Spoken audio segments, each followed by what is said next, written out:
What's up, Bokura? What's up, Gogo? What's up, guys?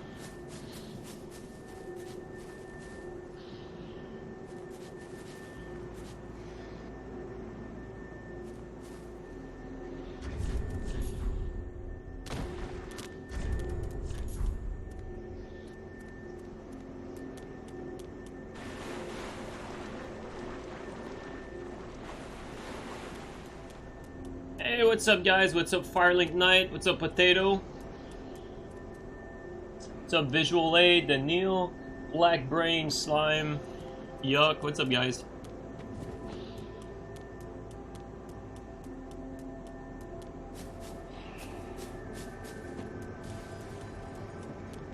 Guys, hear this?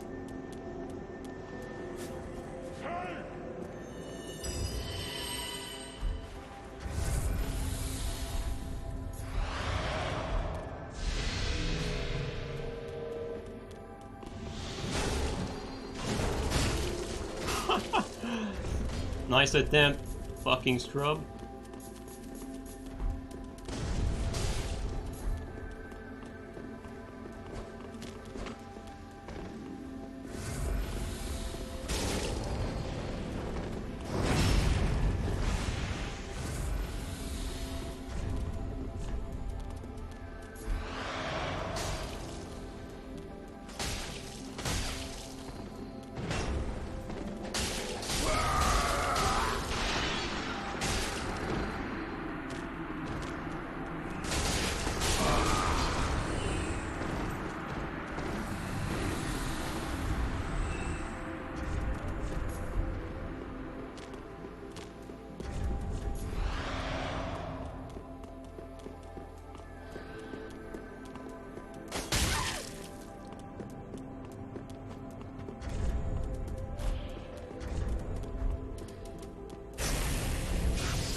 Run, baby boy.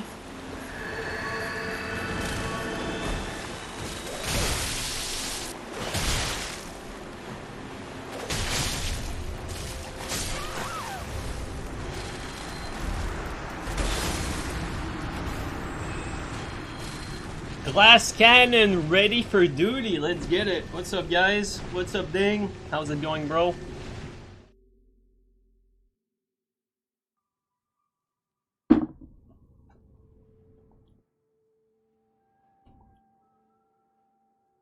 They ain't got nothing on that build. We're pulling out the big guns today. What's up, Parva? My strongest invasion build right here.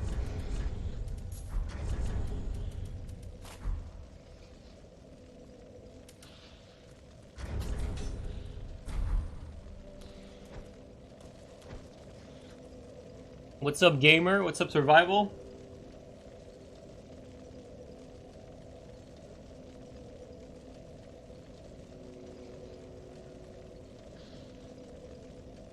Actually, there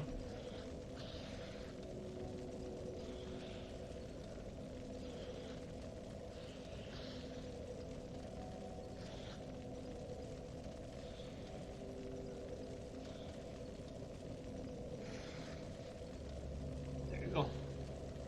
Forgot to specify DEX. So, what's up, Constant? How's it going? What's up, Sarah? What's up, Greg? You're making ice cream today? Yeah, who would have thought, right?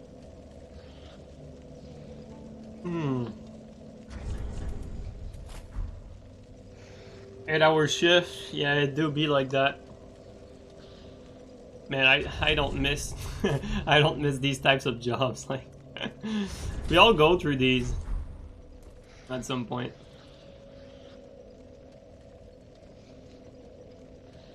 Evening, dumb souls. What's up, Bach Ninja? First time watching me live? Hell yeah, dude. Welcome in. Yeah, today we got the DEX Glass Cannon, the Almighty. The damage that does not stop giving. Can you show stats? Yeah, of course.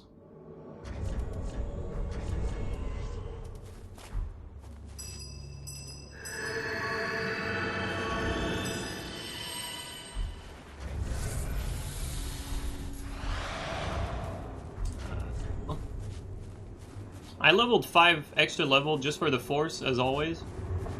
You know, this build didn't have force before, so it was 125. So now I sneaked in force. I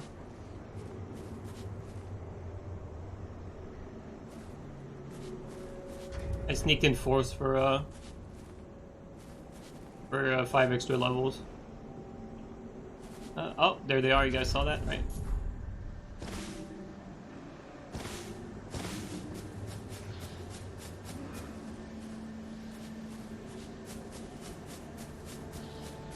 Oh, Hells is here. Okay.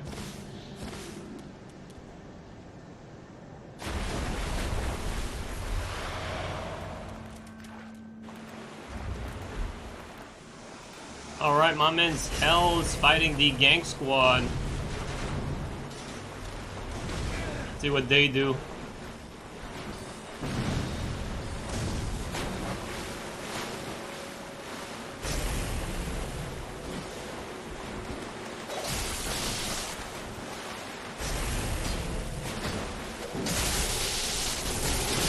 A lot of damage, bro. A lot of range too.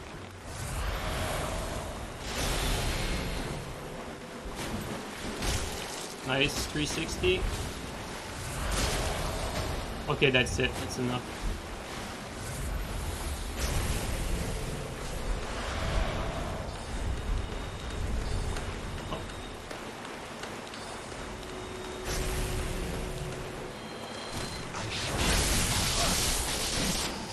A lot of damage.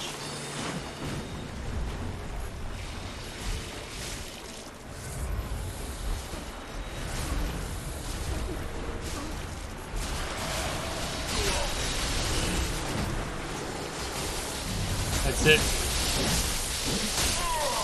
That's one down.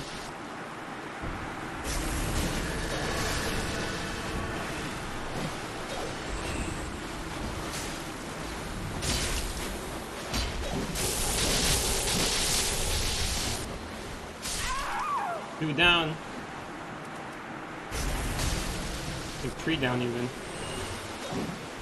Oh, it's out of range.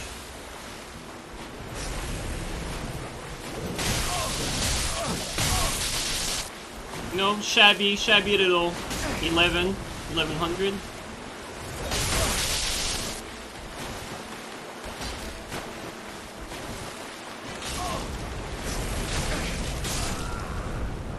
Jet Hells. Well played.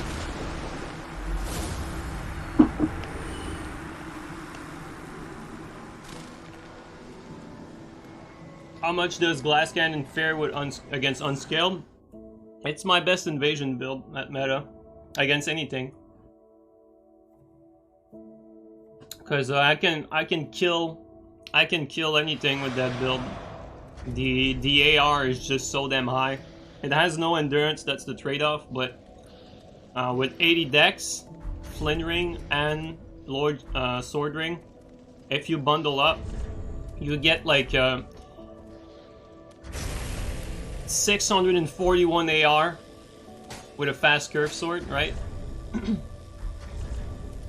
So pretty much anything on that build hits like a great sword. That's really what it is. Because even without the bundle, the AR is pure physical 521 here, 533 here. 533 is more AR than a Claymore on a quality build, and just as a reference, Claymore on a strength build at 60 strength is 539, so yeah.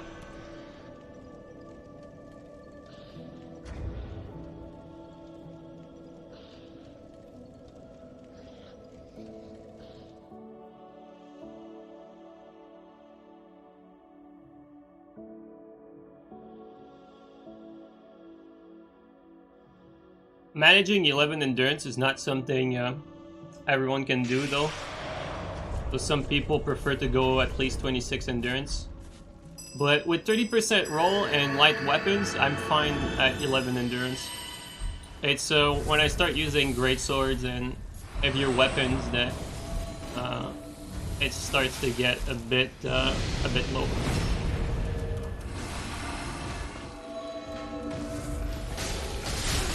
Look at that damage.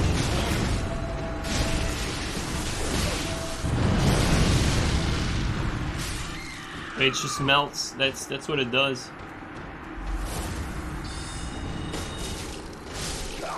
It just destroys. It's the AR. The AR is so damn high that it doesn't matter who's in front. Even if they're unskilled, they're gonna take a lot of damage. That's why this build is so strong, like, because the downside is the defense, right? But because you're invading, you can heal, so... Since the goal is always to keep your health at full, and the 30% hole helps you not get blendered. Bogdupog, thank you so much for the resub, man. Yeah, since the 30% roll helps you not get blendered, it's, even though it's squishy, the survivability here is pretty good. Yeah, the damage is pretty nuts. What's crazy though, check this out.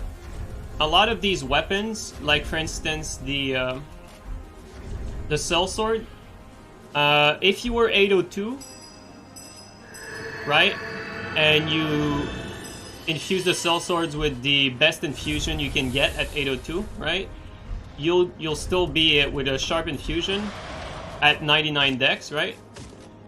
But rocking the Flynn build, rocking this build though with Flynn Ring will net you more damage than an 802, unless the 802 of course is rocking the same setup as me, but by default this build will do more damage than an 802. Melt one more.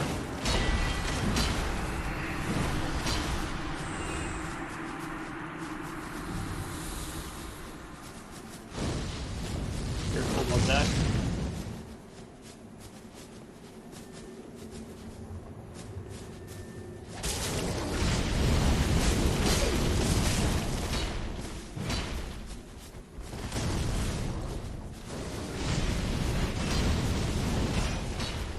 I'm gonna let that pyro go first because he's gonna hit me from behind and that might get me killed.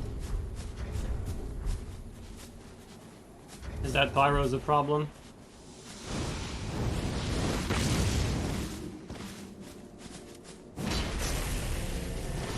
Let's go through them so we can sandwich them. Now they have to deal with the pyro from behind and me on this side. If the pyro is smart enough to attack a little bit.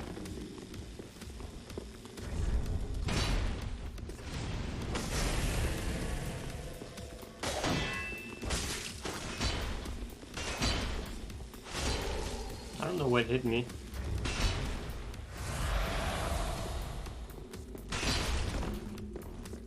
I'm stuck on something on the stairs, GG.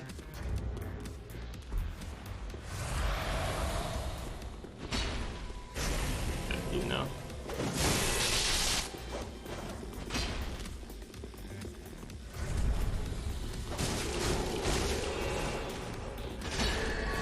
Yeah, the whole range is absolutely stupid though.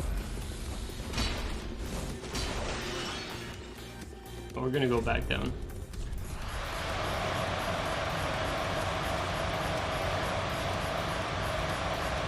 Because they were supposed to get separate.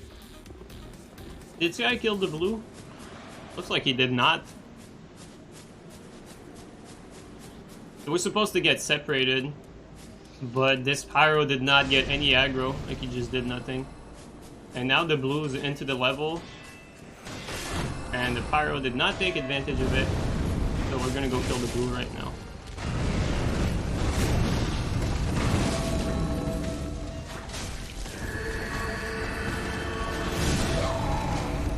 Okay, let's get some Estus out of that.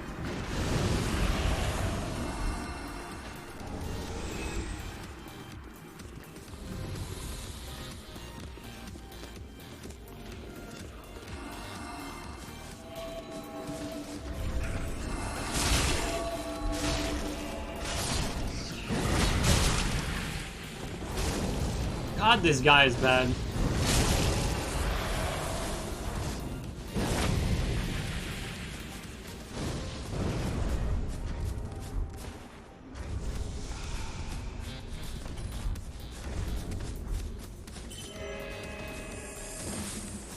I don't think they're going to be pushing through. They backed up. Honestly, I'm thinking maybe I should kill my teammate.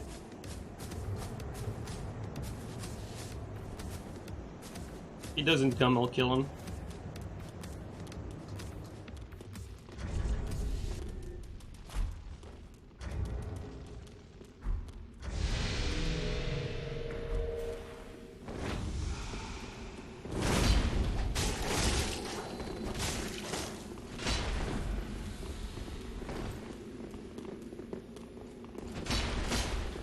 This guy is just in the way, honestly. Teammate is really clueless here.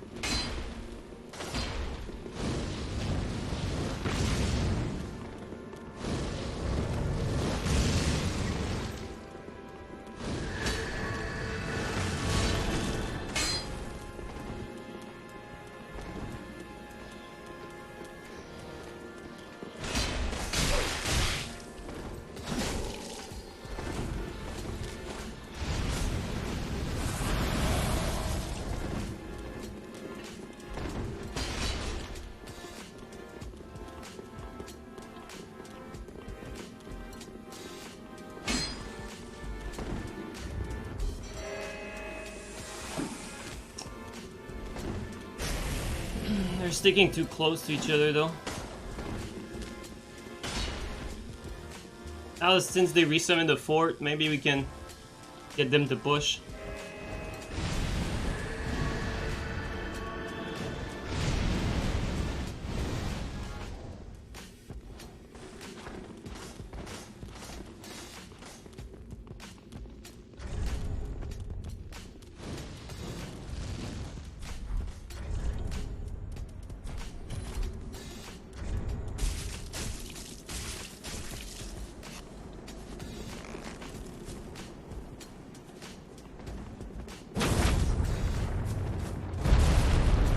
At least we hit one.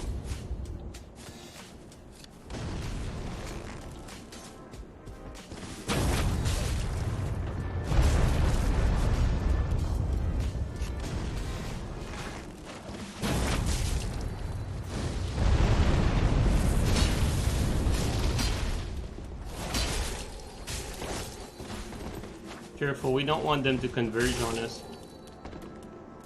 Still gotta be careful.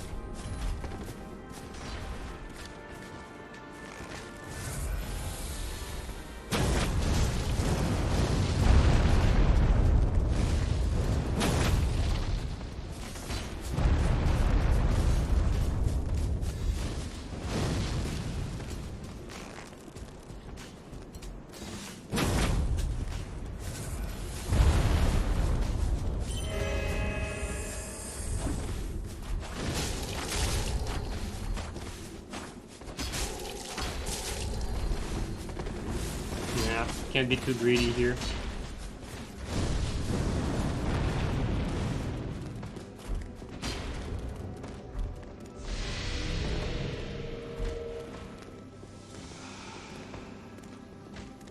You guys think they'll ever come? This one is a bit more adventurous.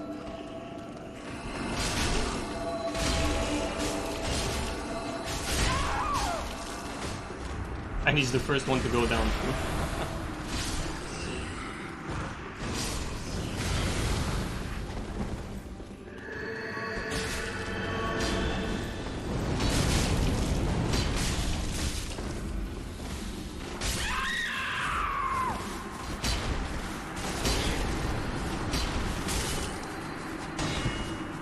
not expect a guard break, but we'll take it.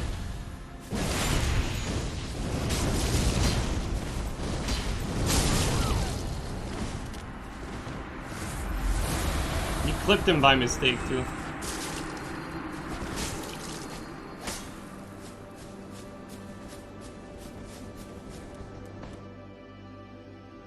Well, there you go.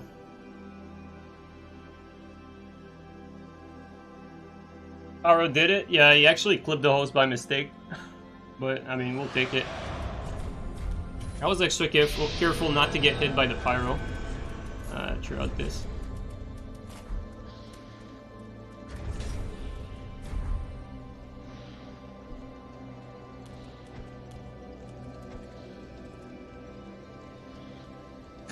What's up, Brad? How's it going, man? They taking so much damage, no vigor meta? No, you don't get it, Jin. That's the whole point. That's what this build is for.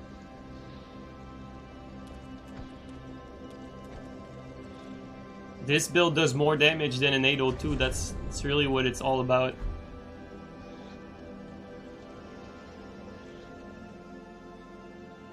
Every single one of our small weapons does great sword damage on the strength build.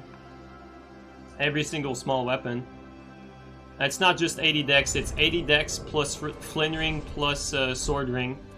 So the damage is completely out of this world. Oops, I did not mean to do that.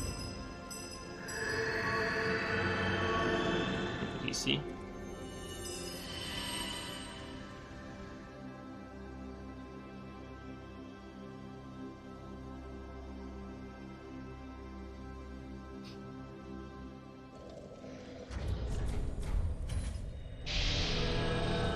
How much does Flynn add? You thought it was weak? Honestly, Flynn adds about 40 AR to these weapons, but since a lot of the weapons we use on this build are twin weapons, 40 AR on actually it's a 6-hit combo. 40 AR on like a 6-hit combos like that.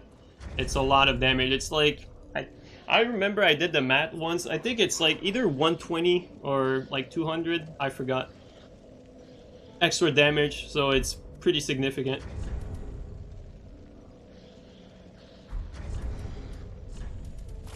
The damage Flynn ring adds is pretty significant. Also, like everything's like this build is not just like something I just came up with all of a sudden. It's I was trying things out, and eventually it boiled down to this. Like, at the very beginning, this was a 60 strength, 60 dex dragon build with just straight up dragon form.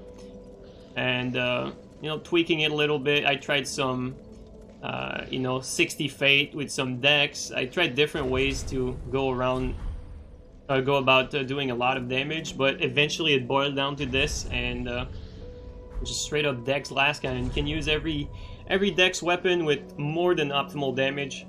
You pretty much do above what an 802 without Flynn ring would do, damage wise, with that 80 dex. The trade-off is 11 endurance, but because the weapons are all like small weapons, they don't consume a lot of stam, and because we're kind of very lightweight, it's very easy to go in and out of the action. It does not take a lot of rolls to escape a hefty situation. So everything goes well together. Like everything complements the build.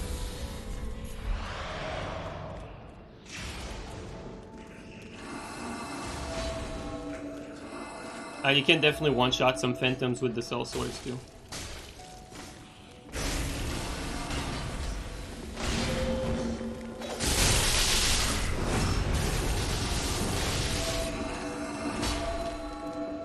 I did not actually mean to parry there, by the way. I meant to swap to the Dagger.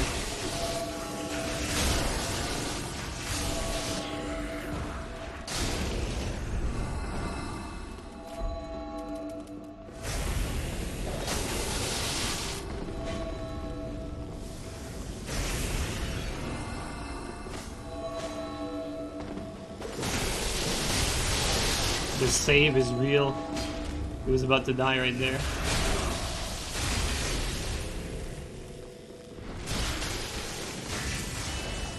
Pulse is really protecting his team from me.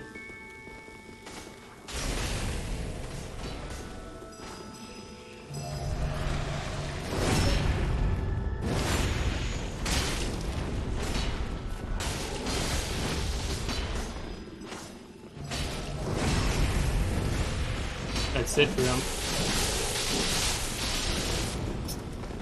Still got just a little bit enough to fight that.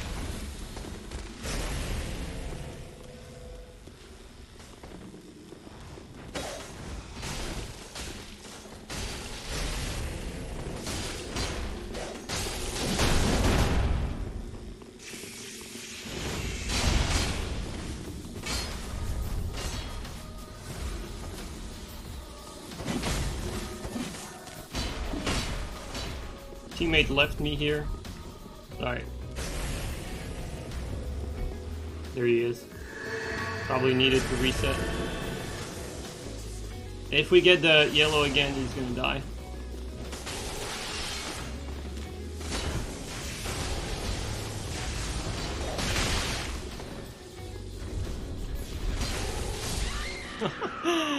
Jumped on his head for the kill, and natural selection for the yellow.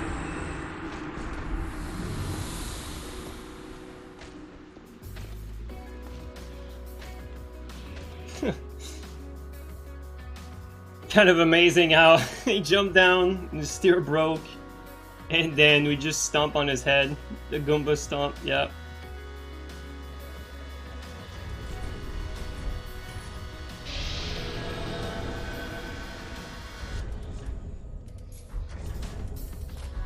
And this build is so much fun though, like seriously. Really like this build. This is the build we had the most success with invading in general.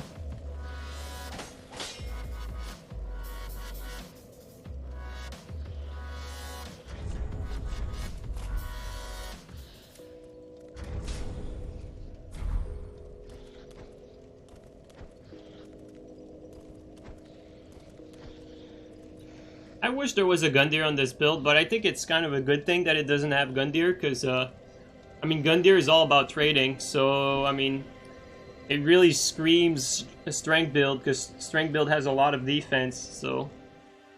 Even on a quality build, I feel it when I try to Gundyr people. Like, the trade-off is not as good, even on a quality build, than a strength build, just because of the strength has so much more defense.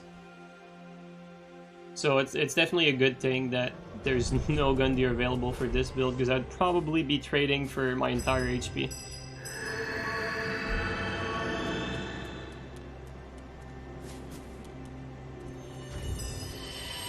The strength build swaps are fun to watch, yeah, true.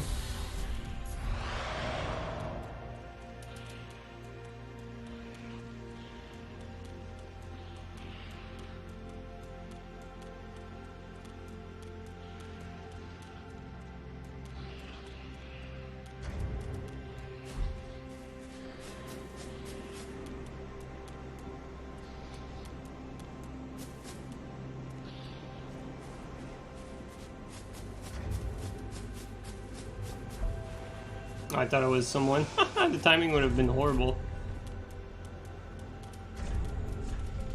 Okay, dude is at the bonfire. Let's heal buff real quick.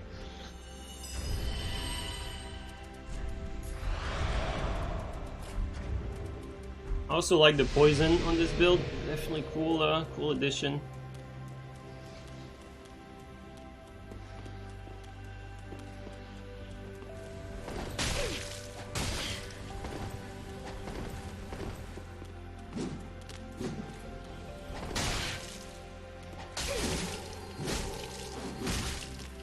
I do take a lot of damage, but at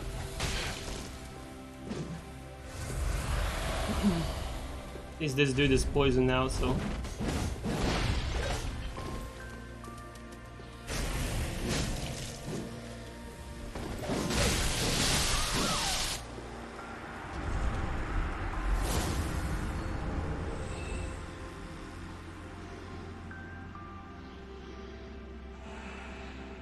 which build has the highest skill cap? I don't think their skill cap really goes with a build. It's more about weapons. I mean, just as an example, you can play with a follower saber on a quality build. You can play with a follower saber on a strength build. You can play on a dex build, a dark build, lightning build, right? Like some weapons, you can just use them on any build, really. So, I mean, the skill cap is about the weapon. Like, in my opinion, Great Lance is one of those weapons that has the skill cap higher because Great Lance has horrible tracking, but the tracking is something you can correct by manually aiming your pokes. So because of that, the weapon is so much better once you like start being good at manually aiming the pokes. When I was playing a lot with Great Lance around the $600 tournament time, I was really good at free aiming those pokes, and it definitely came in big. Won me $600.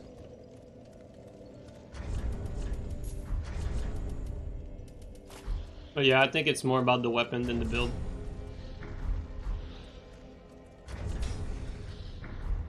Like weapons like Murky and PK have much lower skill cap than like something like even a spear, I think. What else is there?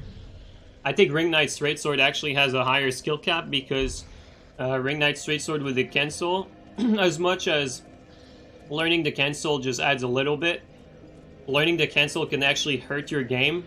So because of that, learning it and learning to play the weapon properly and doing the cancel kind of raises the skill cap even higher, in my opinion, for something like Ring Knight Straight Sword.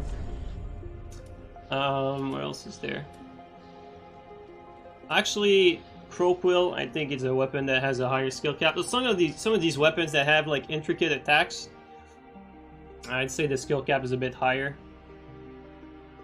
Some that are harder to, pretty much weapons that are harder to use, but are really good once you get good at them. I think S-Stock, like playing just a straight up, you know, a good S-Stock, being good at S-Stock is a weapon that is hard to get good with, but that is extremely good once you actually get the hang of it. I've never really been much of an S-Stock player, but I'm still decent like it with every weapon.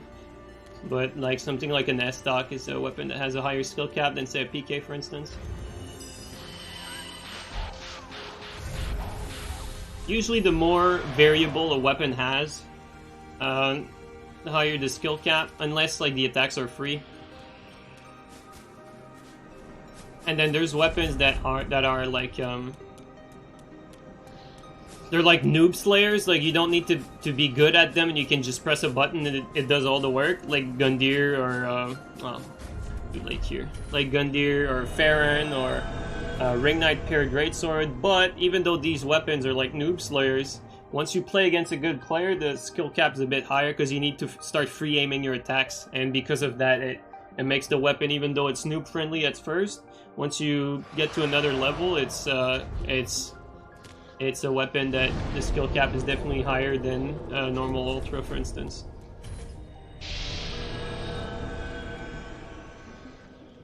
I actually already did that, Capper. The whips. We did that on a dark build with Witch Locks. It was really good, actually. The Witch Lock does a lot of damage. Really good underrated weapon, especially for swaps. Keep in mind the... Grundle, thank you so much for the resub. We're in the 3rd trimester now, G. Hell yeah, dude. Thank you so much, Grundle.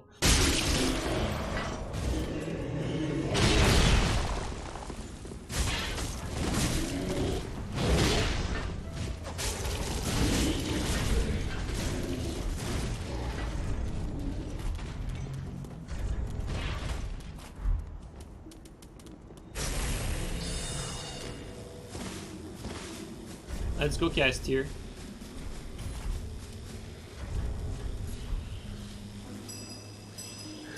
Before engaging. Always important to cast tier.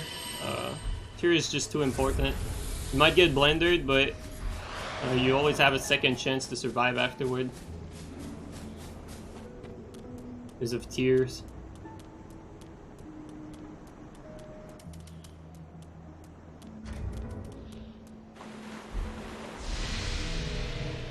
Here I think we got 2 mages. There's the yellow and I think the white's also a mage.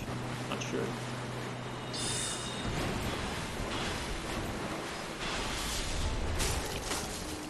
Man.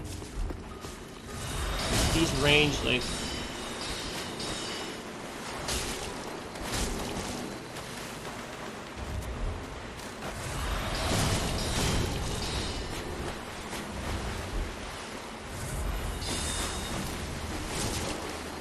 Wow, amazing. His fucking net shit itself to save him.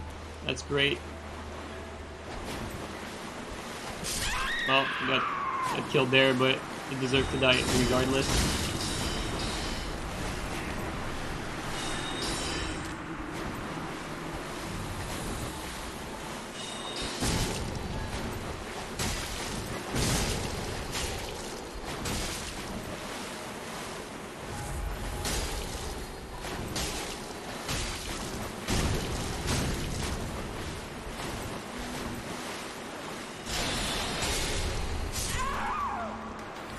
Okay, now we gotta go find the host.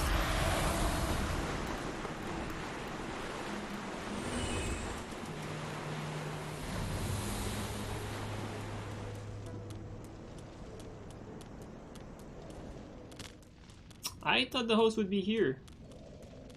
Where did he go though? There he is. What the hell are you doing?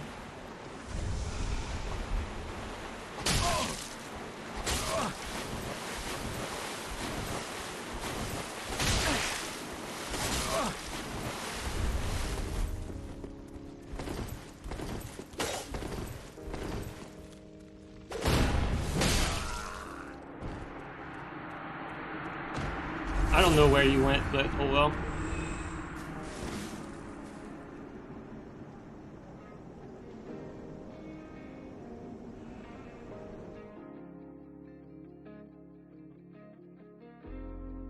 You think controller is better than mouse and keyboard for PvP? No, I think actually... like... It's really easy to tell because on PC, there's really top players with mouse and keyboards and top players with controllers. And being a controller player myself and having played plenty versus Grim, I can tell you that there's definitely benefits for something like crossbow with mouse and keyboard. But there's also like intricacies in movement that are easier with the controller. So at the end of the day, since you see top players using both, and not just with crossbow either, like players like Merrick's, Yuzu use keyboard and mouse, and there's a bunch of other players. It's really the same, honestly, like at the end of the day. There's a little advantages with both, but ultimately, it's not something that's gonna stop you or like make or break if you're good or not. Like the right answer is probably gonna be like whatever you're most comfortable with and whatever you have the most experience with. It's not like in shooters where, you know, in shooters the clear-cut winner is like keyboard and mouse over controller. It's not like that. But if like if you were to start from scratch, you know, if you were to teach your kid and you wanted your kid to have the most optimal way of playing, I think because of the crossbow free aim that and you can kind of mouse select in your menu anywhere, I think maybe keyboard and mouse would have a slight edge, but in actual practice with like real people, it doesn't really make a difference. But I mean, if it wasn't for crossbow free aiming, I don't think I would give an edge to keyboard and mouse. I think I'd probably put it fairly even. And what else?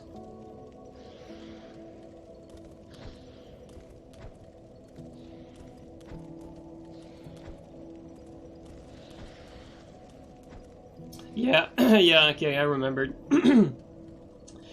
Although, like, in Elden Ring, we don't know, like, all the mechanics, how it's gonna play out, so I imagine that in Elden Ring it's gonna be very similar, like, it's gonna be, like, kind of the same deal. I don't think there will be any advantage of using one over the other. and probably even less is if exploding bolts are not in Elden Ring. Crossbows are in Elden Ring, that's confirmed, but exploding bolts are maybe they are, maybe they are not. We don't know, but if there's no exploding bolts, I think it's fair to say that in Elden Ring, you know, you can play keyboard or keyboard, mouse, or controller, and it's gonna make no difference. Really, whatever you're most comfortable with. Sneaking and jumping will probably change a lot of things. It could or not really. It could change a lot, and it could change a little bit. I mean, it's really just a shot in the dark here. We really don't know enough about the combat to start speculating on if the combat is going to be harder, easier, if it's going to change substantially or not. We just don't have enough info right now. And the only thing we know is that weapon movesets from Dark Souls 3 are making a comeback, and that weapon arts are assignable to weapons. So there's some good and bad to that. The weapon arts assignable to weapons, I think, is probably going to be a really good thing. And then weapon movesets carrying over. I just hope that every single weapon has a little something different to feel fresh. Just a little something, you know. Different R2 or mix and match weapon movesets a little bit. Otherwise, it's going to be just a bit disappointing to see you know, the same weapons carry over, because a big part of the fun in these games, in my opinion, is to pick up a weapon, then, you know, experiment with it, having the feeling of a fresh weapon in your hand, like mastering a new moveset. To me, like, that's a big part of the fun in a game like this. And I mean, just by the number of weapons that there are, like, just look at Dark Souls 3, there's like over hundreds of weapons. So just that alone,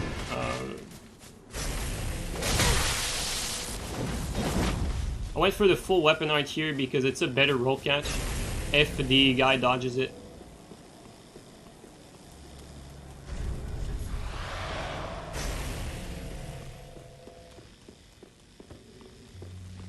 Wants to turn and burn, but he's not sure yet.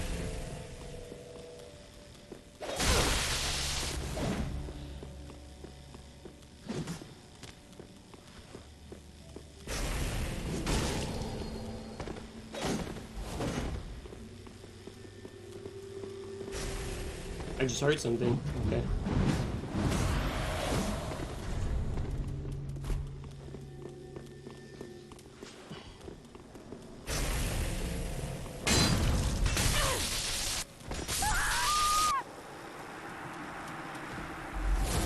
I was wondering what was that sound. Like, I heard someone bundling behind us, but that was another invader. Didn't see him come in.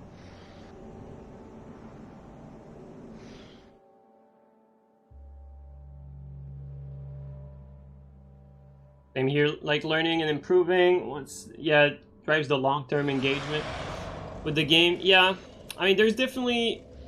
I watched a conference once, which was about how game devs go about like hooking players in, and how there's different types of people that all look for something different. Like, some look for exploration, some look for competitiveness.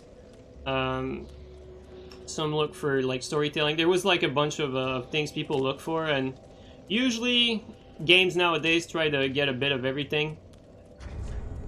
But for me, like the whole like trying out every weapon and figuring out what's good and what's not, to me that's really a big part of what I find fun in a Souls game. PvE is always fun in all the Souls games. It's always pretty good, but it's not something that, to me, elevates the game to something that I would play for years. PvP, though, and the way the weapons are all different to each other, almost. To me, that's something that can elevate the game to be replayable for years.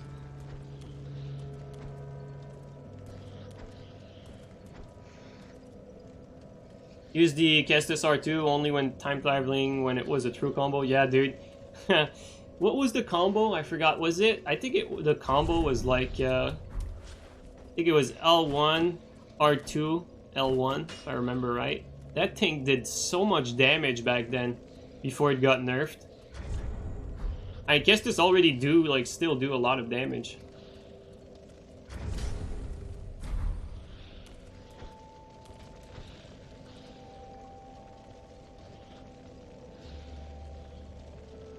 Oh, it was 2 L1 after the R2.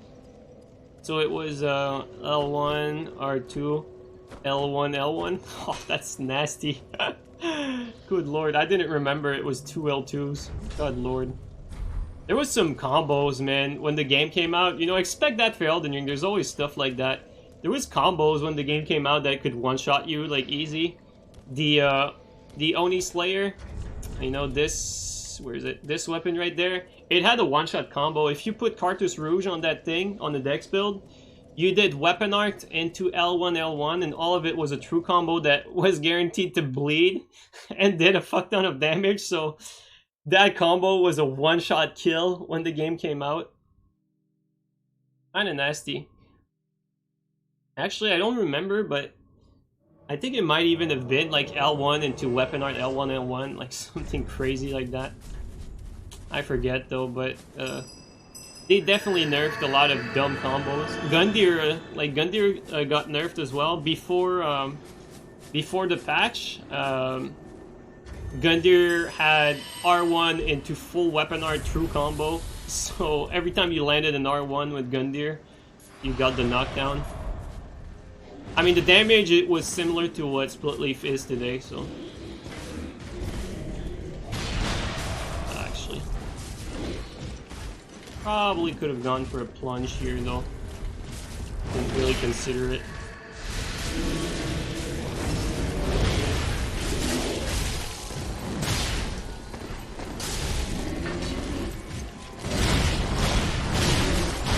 Wow, just in time, eh?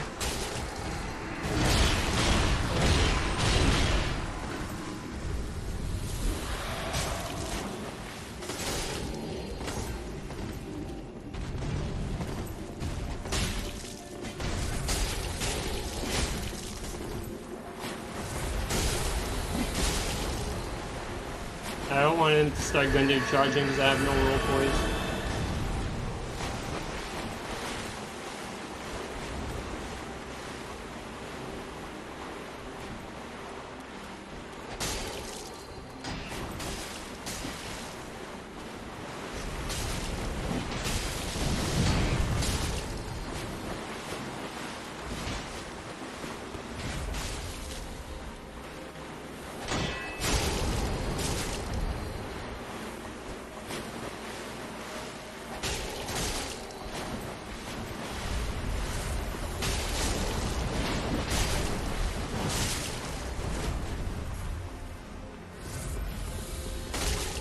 And that actually reached. Crazy.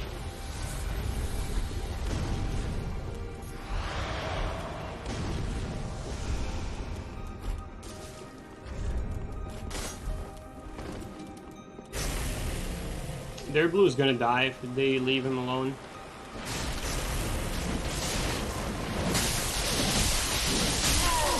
Which they did.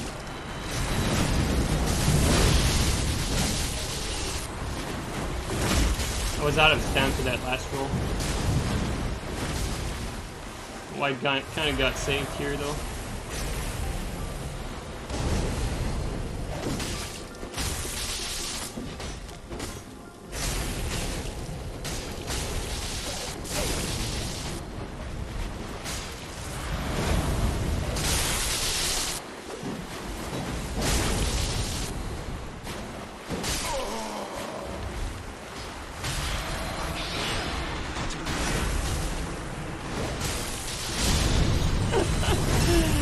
Guy.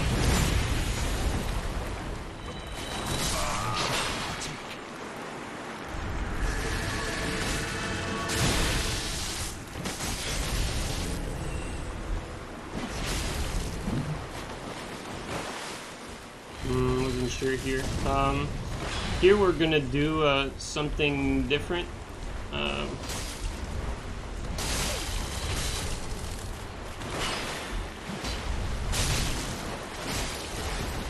We're gonna increase our defense so that we don't get... Oh my god, that was so close. That we don't get one shot by the Gundyr, like, with 2 charges. Amazing free aim, dude.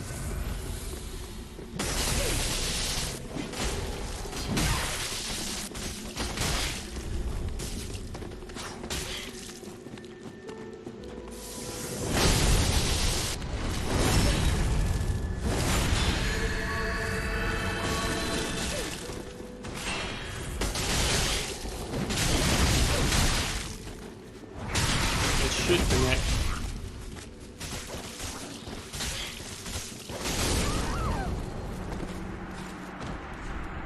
Good charge there. It was a good call.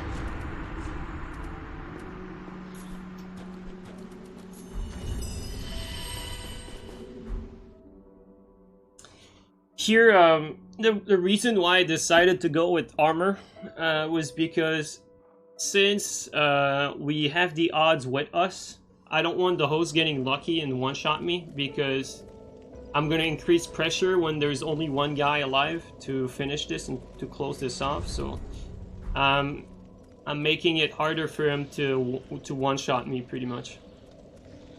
Alright guys, I'm just going to go to the bathroom real quick. Alright, let's get an ad while I go to the bathroom and I'll be right back. Yeah, let's do that.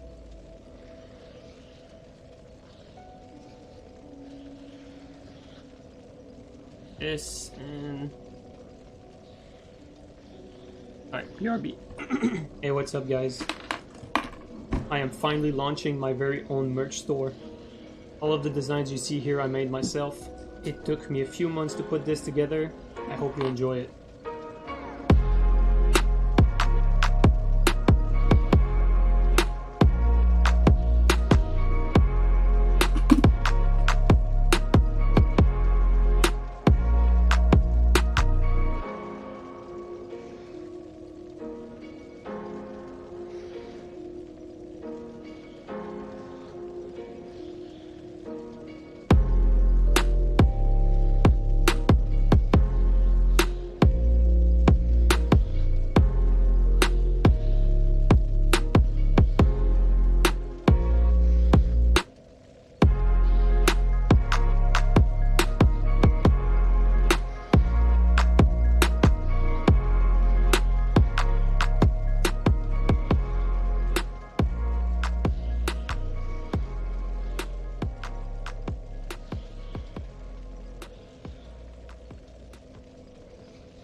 Alright, we are back. There you go, there you go. Let's get the music back. And we're good.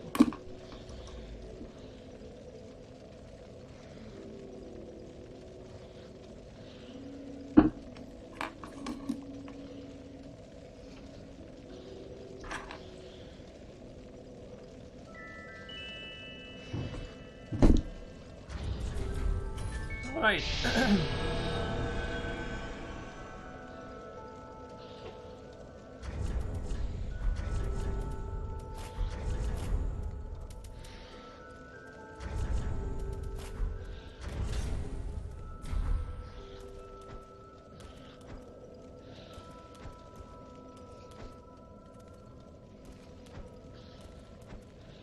Yeah, Scimitar is pretty good on Dex build. As a, I mean, to be fair, there's really nothing that compares to PK for 1v1.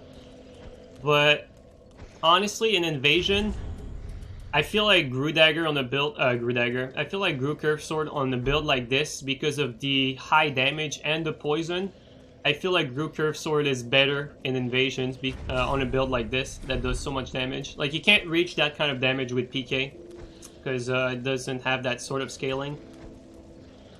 But yeah, on a build like this, Curve Sword, because it's higher damage than PK, you're able to chain someone and kill someone quicker, and you don't have to worry about the tier, because the poison kind of counts as an extra hit when you finish your combo. So as soon as you get the tier break, you don't have to get another hit for the finisher.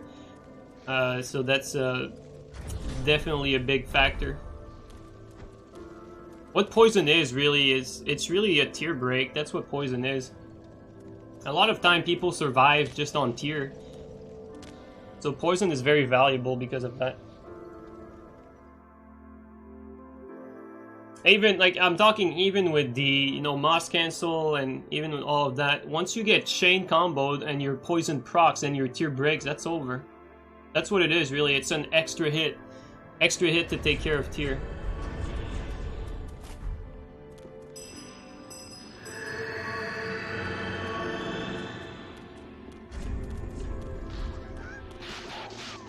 Abdul, thanks for the resub, 6 months. Hell yeah, Abdul. Thank you so much, man.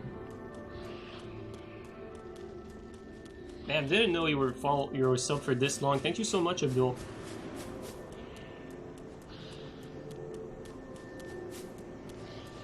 Abdul probably the dude who parried me the most, like, ever. Fucking Abdul, though. Okay, there's a lot of people here.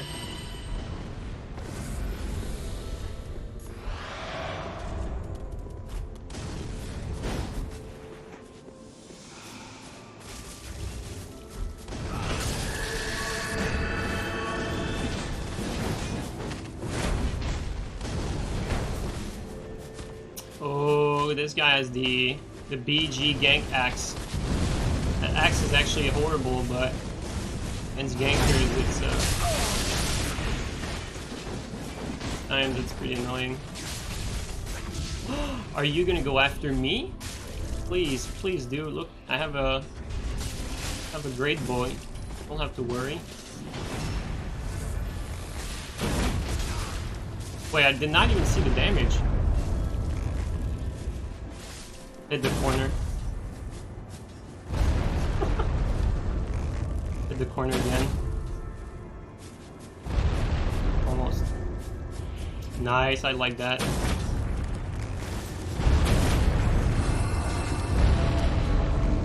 I love when both invaders have Great Bow. It's, I don't know, it's so fun.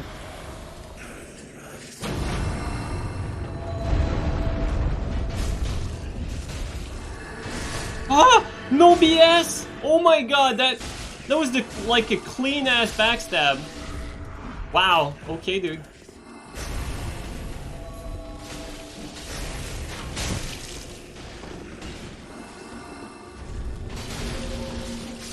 Just shut up, menu.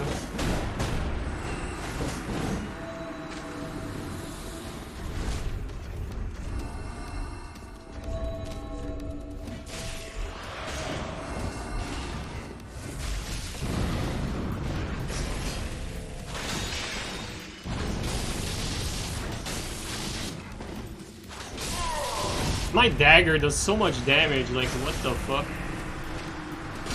Uh-oh. That's actually not too bad.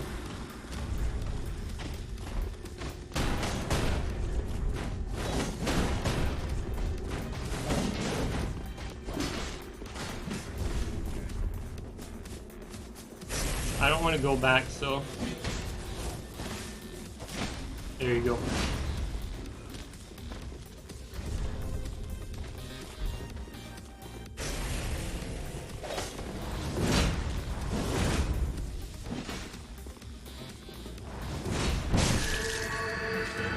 Guy being smart over here. I actually did not want to roll like that, but well. If I didn't swap, it's not the jump I was going for.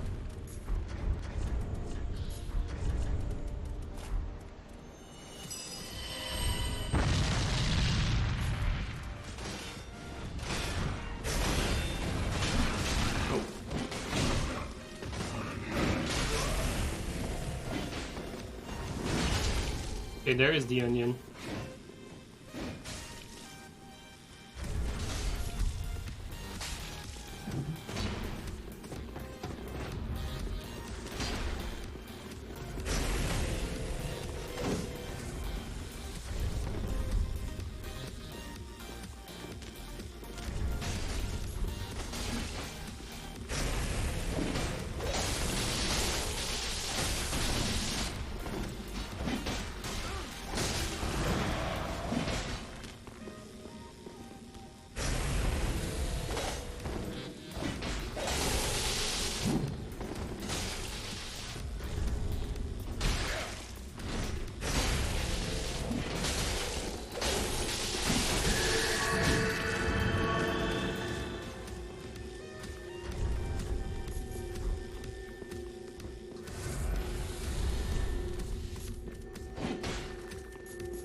get our red tear stone and our sword ring back.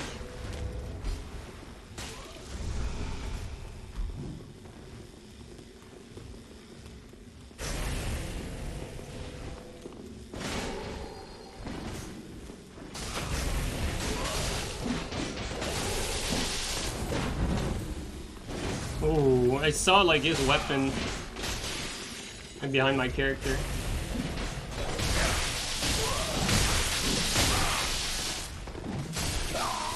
Easy money. Oh, he DC'd, eh? God, light work, light work. Easy DC.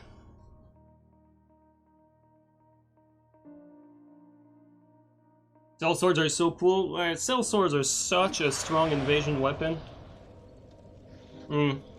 One could make a strong argument that for invasions, they're the best weapon. Like, one could make a strong argument that Sellswords are the best invasion weapon in the game. Because of that right there. You saw how one running attack into true combo, it pretty much ended the host. One running attack into true combo and one roll catch, and that was it. Over Twin Axe, I'd say so, because where Twin Axe probably have faster L1 L1 than Sellswords. Actually, probably very close. But the whiff punish is easier on the Twin Axe. But the Twin Axe don't have that running attack priority. And it's just... that running attack priority is just so fucking good. I mean, because that's what invasions are all about. They're like, invasions are about seeking the kill. So Sellswords are all about that too. Big burst damage. And being aggressive. Sellswords Windblade. I mean, there's a reason why Oroboro, when the game first came out, Oroboro was like, for those of you who were around in 2016, like Oroboro was invading and just melting everyone with Darkmoon Blade Sellswords. And his Darkmoon Blade Sellswords obviously was not playing at meta, but his Sellswords were pretty much one-shotting everyone he played. And while they don't necessarily one-shot at meta, it's still pretty damn close. What does running attack priority mean? Okay, so let me explain that real quick. Running attack priority means, you know how sometimes when you land a running attack, let's pretend that the Bonfire here is someone, my opponent. So when I land a running attack clean on my opponent, priority means if I have priority to start attacking afterward. So usually, most weapons don't have priority after you land a clean running. So like, with my straight sword here, if I do that and this, I'm most likely going to trade with my opponent, no matter which weapon he has, really. Like, I'm going to trade with my opponent. Same here, like, doesn't matter which weapon you're using. The vast majority of weapons are not going to have priority after running attack. But there are a few exceptions.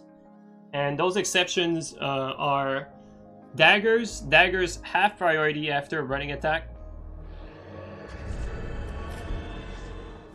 So when someone does running attack with dagger, they can start aggressing afterward. And Sellswords, like, they don't have priority after normal running, but they do have priority after running L1. So after running L1, you do have priority to go for an R1.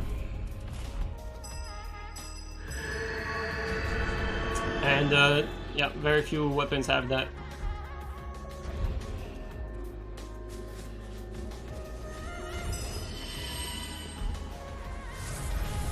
Alright, let's go attack now.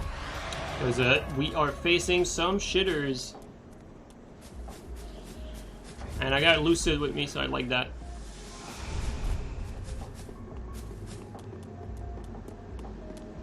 Yeah, and the R1 combo, obviously. I expect some Unskilled here, by the way. These guys are most likely Unskilled. They always are, because they suck, so, yeah.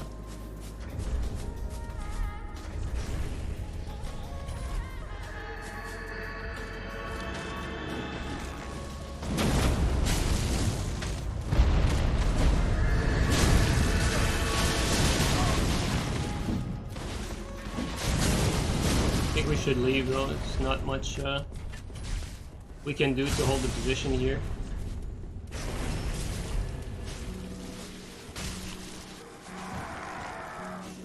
These guys are gonna back up as soon as one of them is down.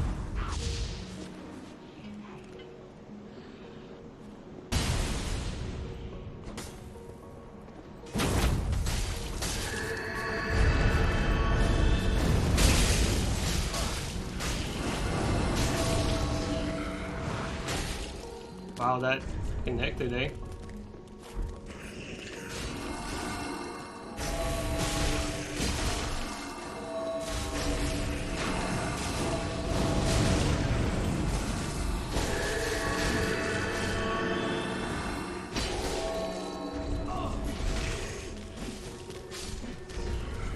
Don't know what hit me, but I expect them to be on me fairly consistently.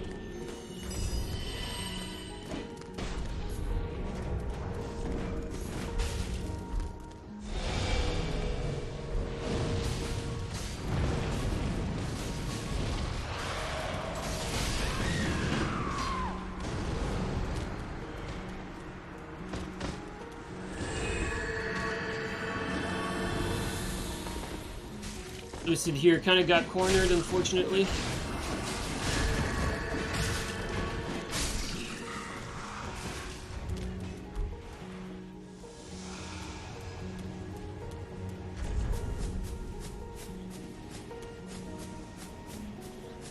They're most likely gonna move while staying right next to each other, because none of them are really good in 1v1.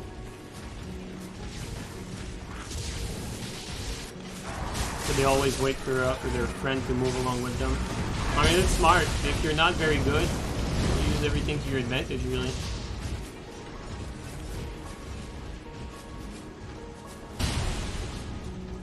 I say it's smart, but it's especially obvious, really.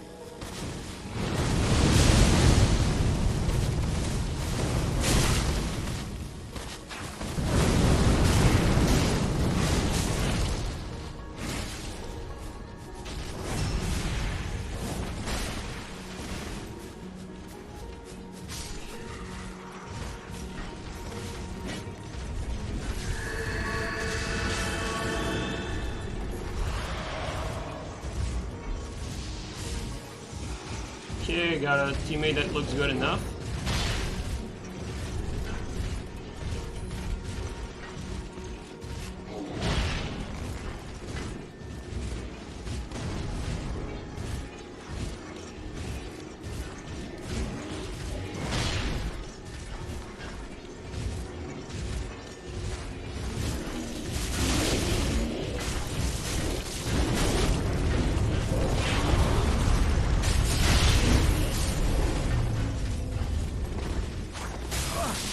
Okay, 184 damage. Good to know.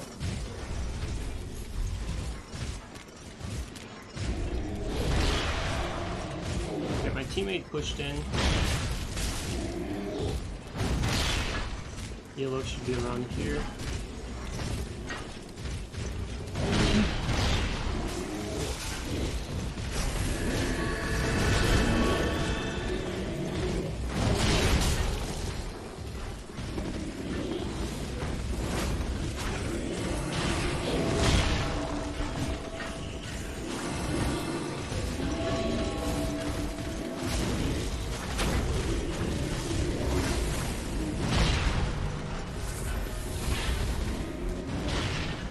Always be careful about the plunge.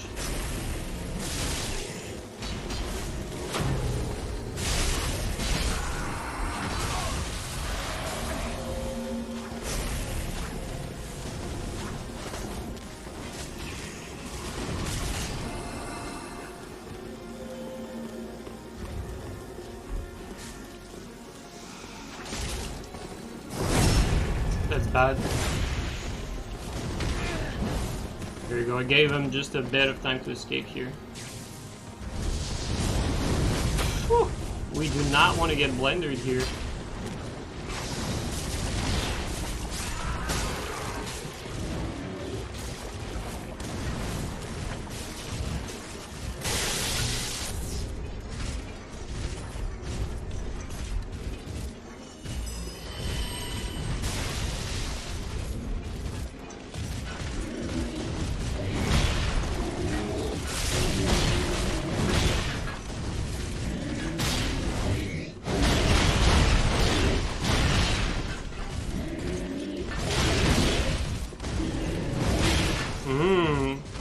God, that bomb combo.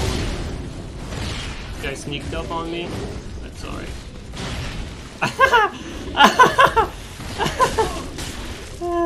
I love these people. They're so dumb.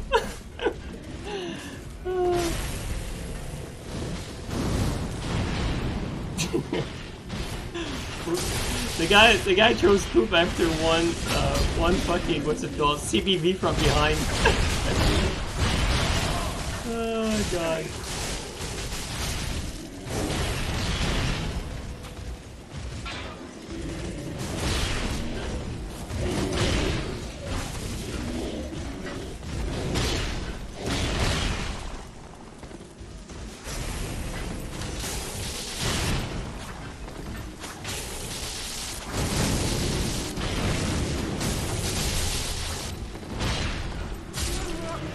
One down, that's two down.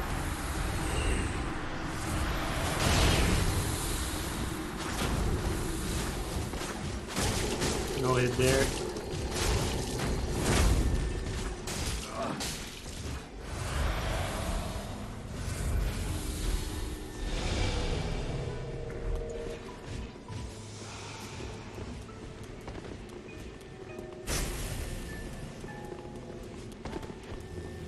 Oh yeah, Fairy King, of course.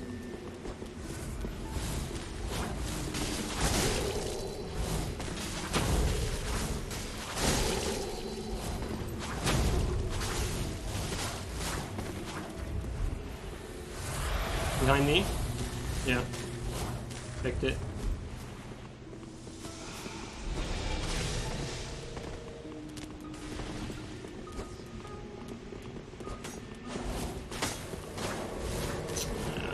Blue already, man. We did not really have much time to start anything.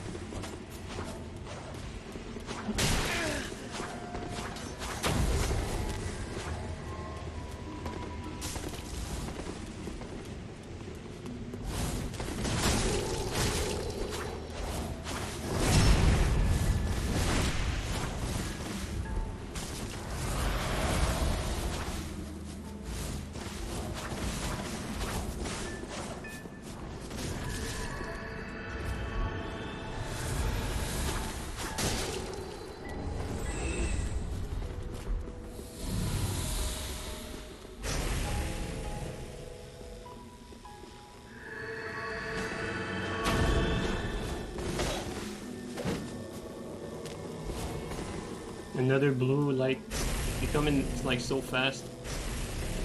Post is already resummoning, folks.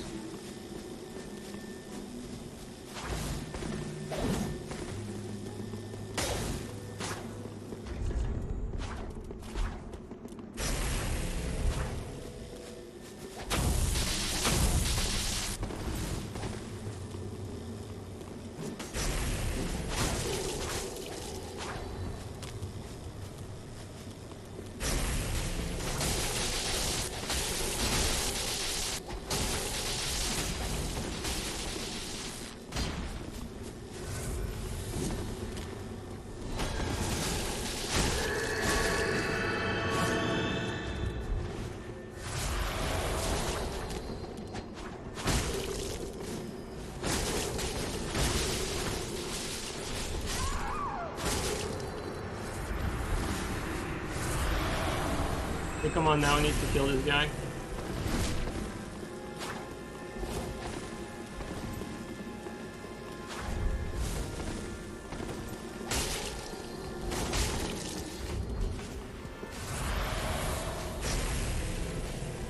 Almost had it, but not enough. There you go. Alright, now let's go back to business.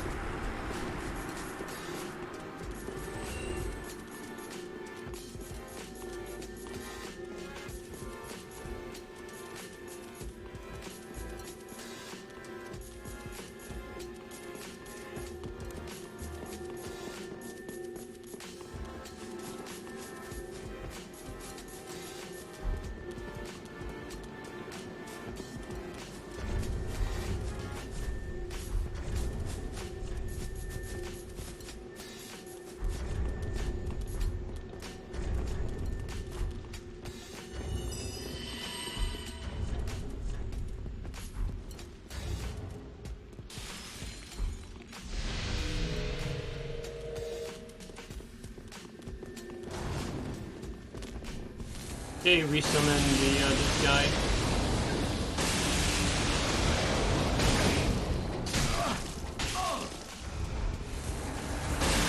Summon another one.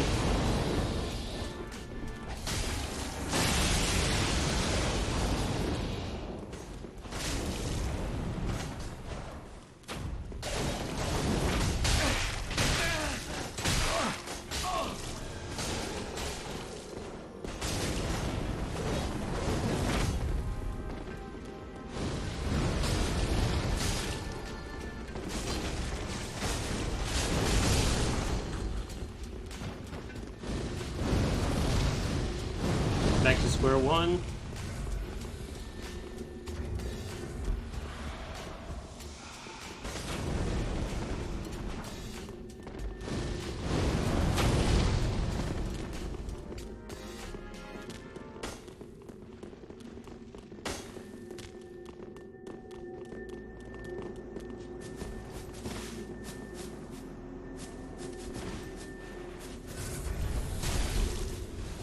Come on, get out of there, dude.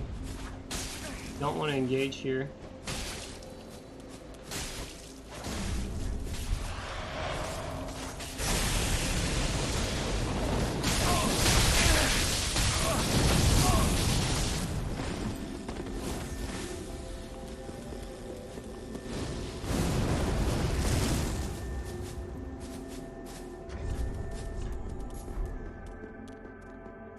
Going back to the bonfire to summon the fourth, maybe?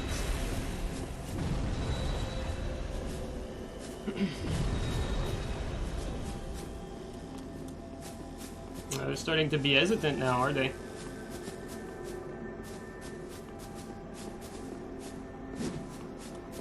Did not expect the jump.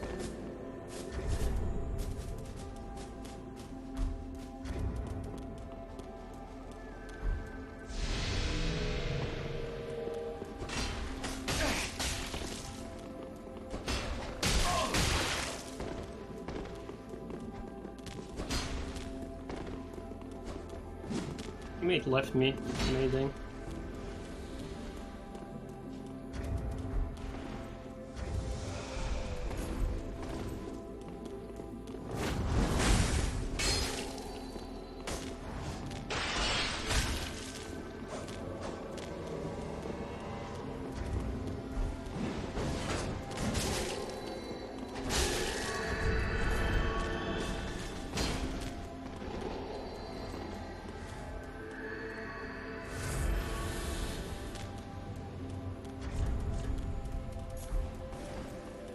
Okay, there is teammate.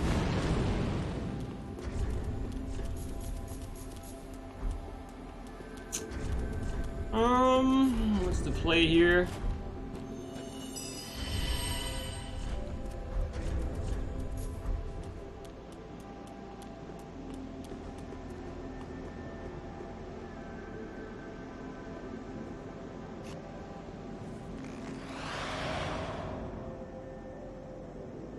Yeah, I think they pussied out. I think they left.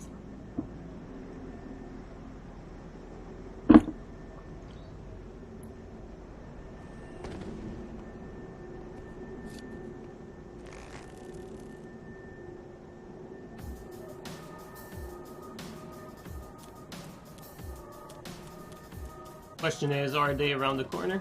Nope, doesn't look like it.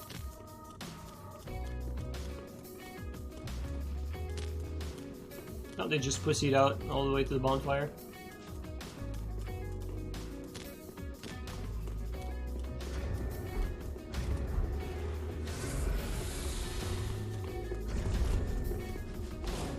Oh, here they are. Maybe not all the way to the bonfire.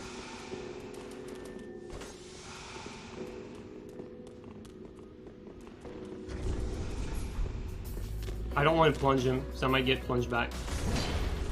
Like that.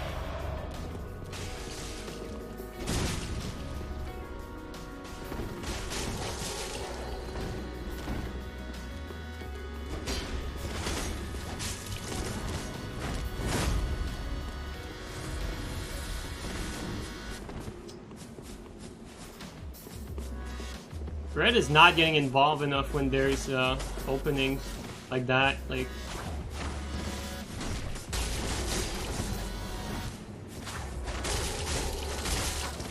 Oh, those wands can be so bad. It's actually funny. It's a bit backstab. Oh, left some shit. No, no, he actually got it.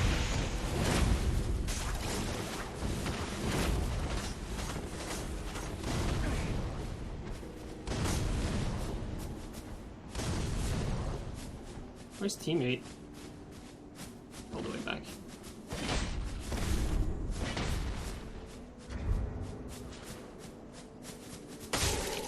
Nice range. That is disgusting. This guy's range, this guy's net in general is like so bad.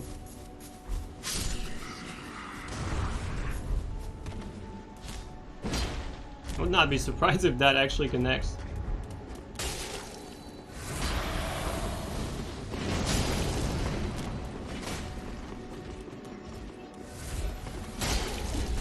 Okay, we got 2 heralds as the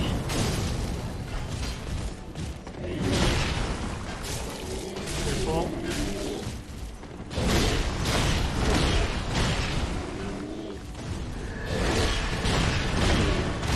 Yeah, this guy's unskilled, white.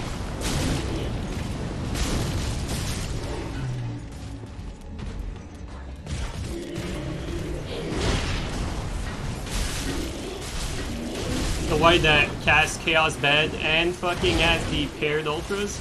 Yeah, this guy's unskilled.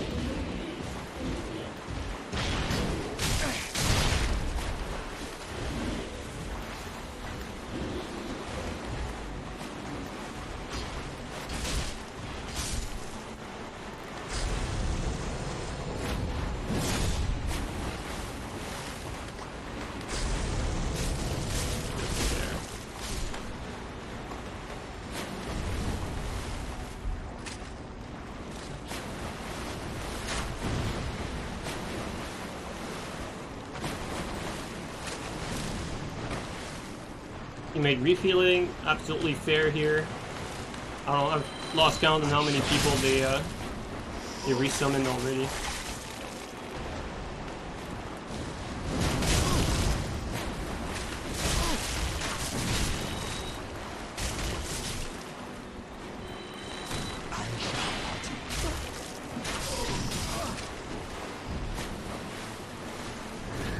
Yeah, the white with tier that you see there on the left, that one is unskilled. 154 damage with the crossbow that is buffed by both Flynn and Lord Swordring, so about 802. Around that.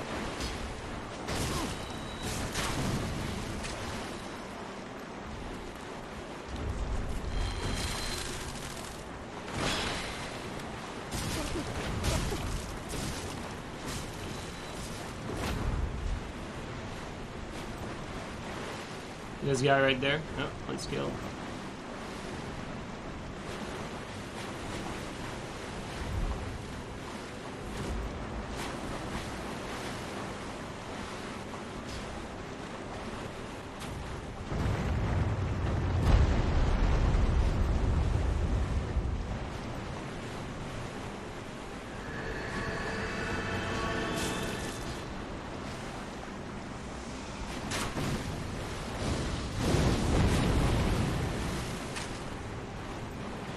I actually have an idea though.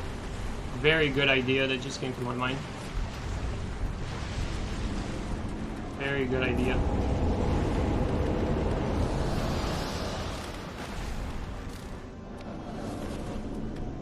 Okay, here. Uh-oh. We're seated.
Lost my teammate here, don't know where he went, but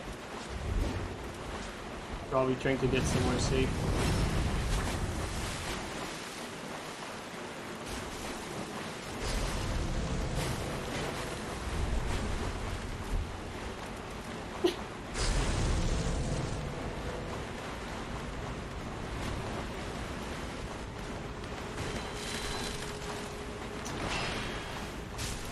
I don't want to engage because they're all converging on me, like slowly but surely.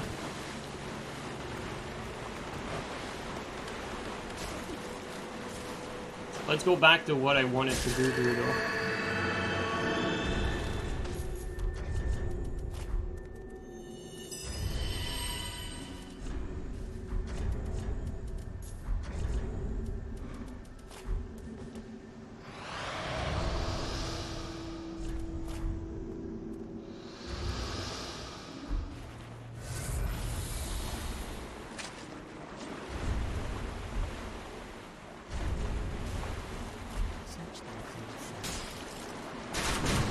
That's not what I wanted.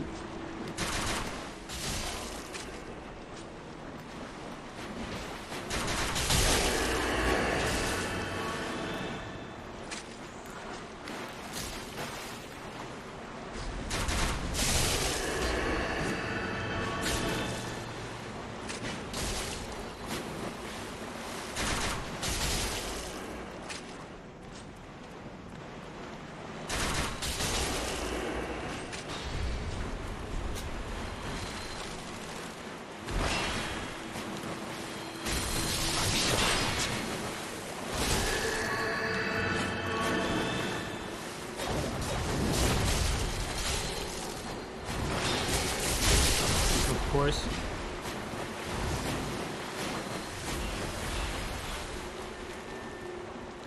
It's really the only time they're gonna get anything off is a sneak attack. Nothing.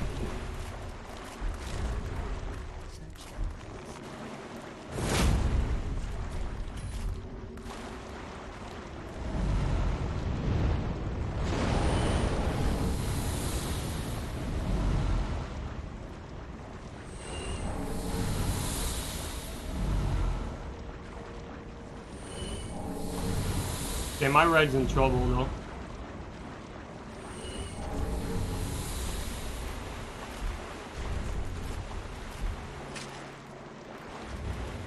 Actually, he's not.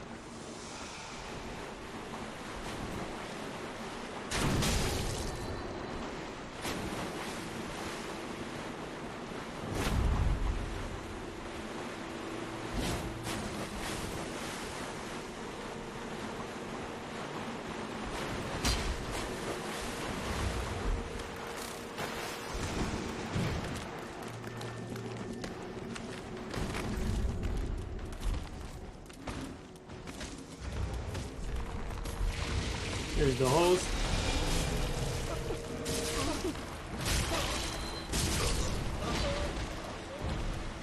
All grouped up again.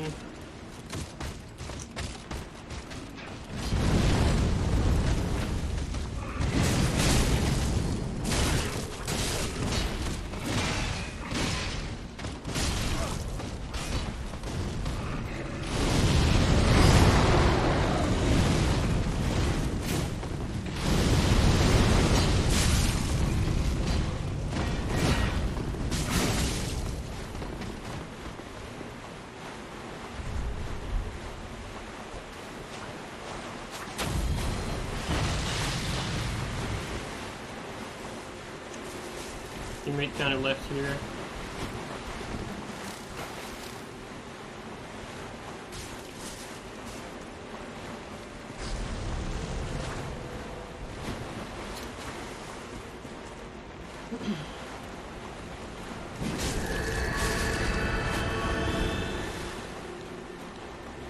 As soon as I get hit once, like they all converge like fucking.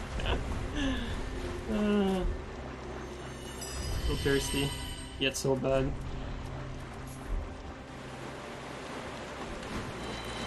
Okay, there's 3 of them on me. I mean, if anything, my teammate has the opportunity to make a play here.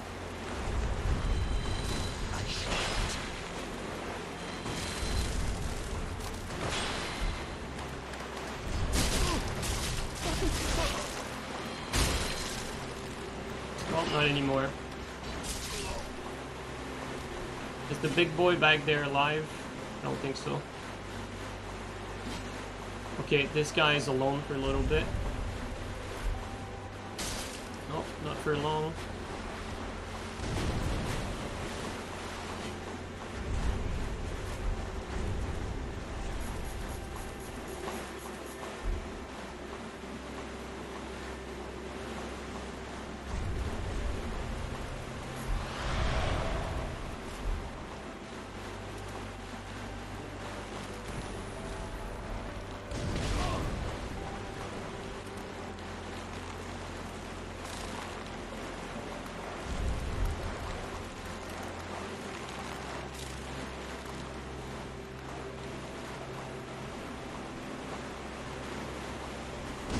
I return home.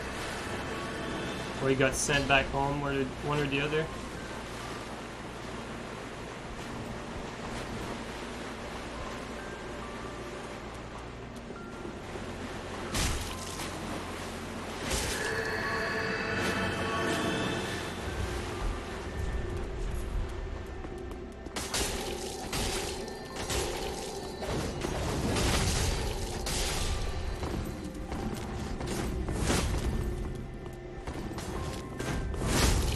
Greedy there.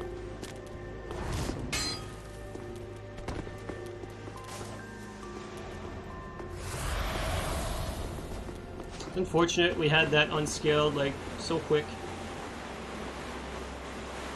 Come on, Red. I mean, Red needs to make a play here. He's always alone with someone, but nothing's happening. Always got two guys on me.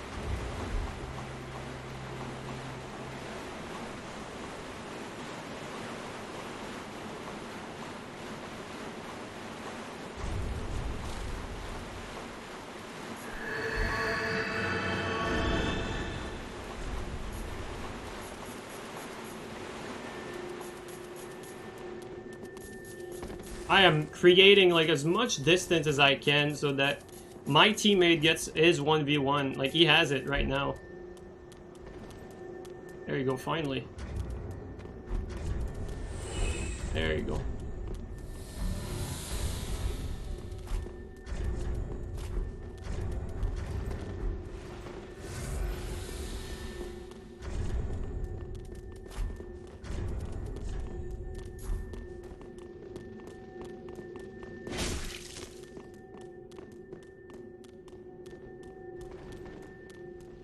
There we go, going back to the bonfire. Hell yeah.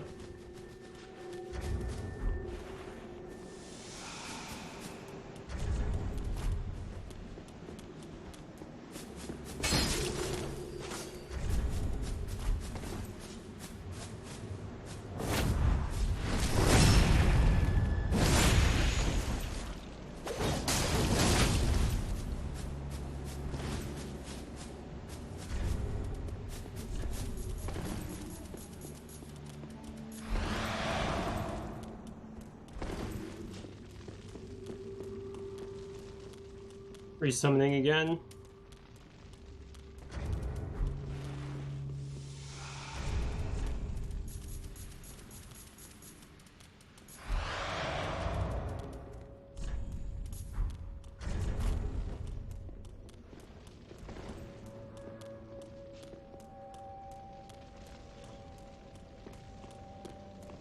Okay, the white is refilling. There you go, let's get in.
Careful.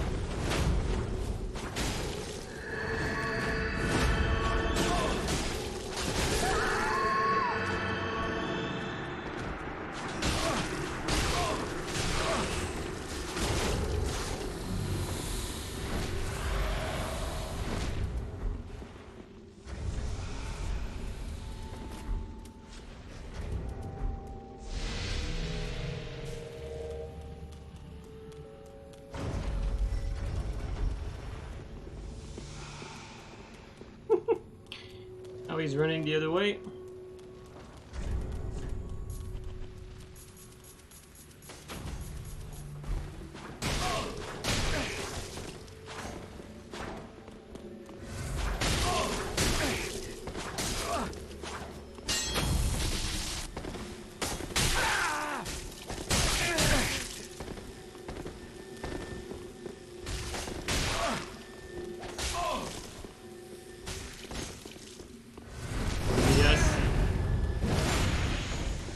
Gundyr charge.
I mean, it's over, but that's hilarious still.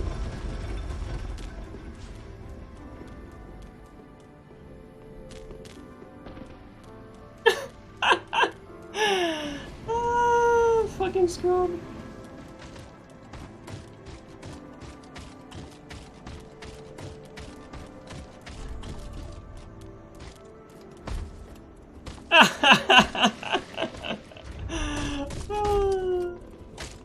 Do it. Just fucking do it. Oh, what a sweet victory that is. Hilarious. What a sweet, sweet victory. I love it. Absolutely destroyed. Oh, QI with the raid. Surprising. I'm actually banned from QI's channel. Well, I appreciate the raid, I guess. Micah, thanks for the resub too. Well, here we go, guys. Another shitter goes down. Goes down the shithole. Could you please show build? Of course, dude. No problem. So, here are the stats. I actually went... This build is usually 125, but I went to 130 to equip force. Right? Equip force here. I like to have force now in my builds. But yeah, I mean, this is it. Really, really good build. Like, check out the AR we get for, like, a curved sword. This is our AR with Gold Pine Bundle on Gru Curved Sword, 653. And physical, it's actually pretty much Claymore damage with 533, so Claymore damage on a fast curved sword like that, absolutely huge. Really, really good build. In my opinion, that's the strongest invasion build for me. Like, from what I've played with, I feel like this build is my strongest build for invading. Not for dueling. Dueling is too squishy, but in invasions you can heal as much as you want, really. So, to me, like, this build is really, really valuable.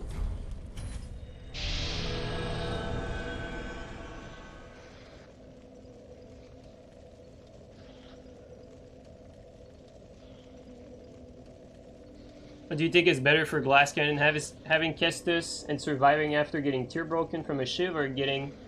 Wait. What do you think is better for Glass Cannon? having a Kestis and surviving after getting tier broken from a Shiv, or getting hard swap to Dagger to get out of true combo and out of some blenders. I don't know, it's a weird question. And I'm not sure I really understand the question, to be honest. Yeah, I don't really understand what you mean.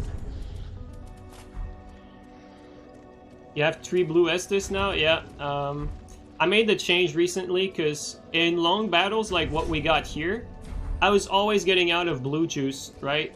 Always out of blue juice, and I rarely get out of healing items. Usually if we're fighting shitters like that, it's because they keep on resummoning, and like in this case they had Unskilled, so I don't feel bad refilling at all. But in Honest Invasion, it's very rare that we go through all our healings, even with 4 Estus. I mean, to be fair, like the 10 Sieg.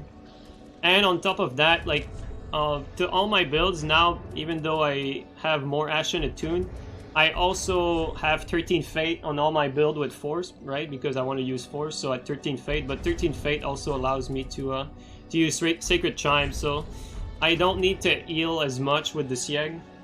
So just all around, quite useful stuff. He asked what's better, Empty Often or Blessed Kestis on this build? Honestly, I think on this build, since it's not really swap heavy, I think a Blessed Kestis is perfectly fine.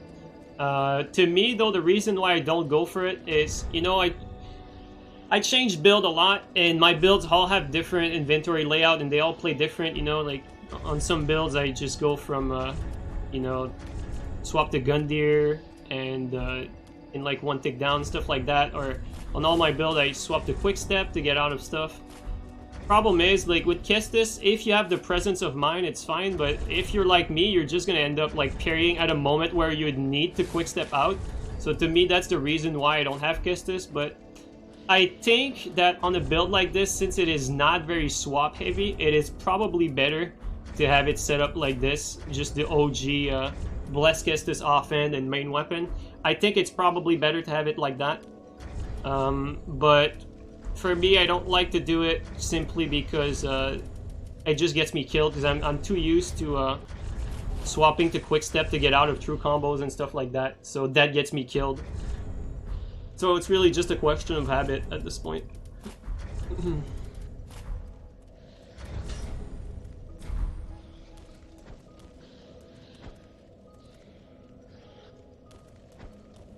Also, I see we got some new viewers. Let's actually take some time to get a little ad for our sweet merch store real quick. So guys, I have some really cool merch that I made all myself, and let me show it to you guys. Hey, what's up guys? I am finally launching my very own merch store. All of the designs you see here I made myself. It took me a few months to put this together. I hope you enjoy it.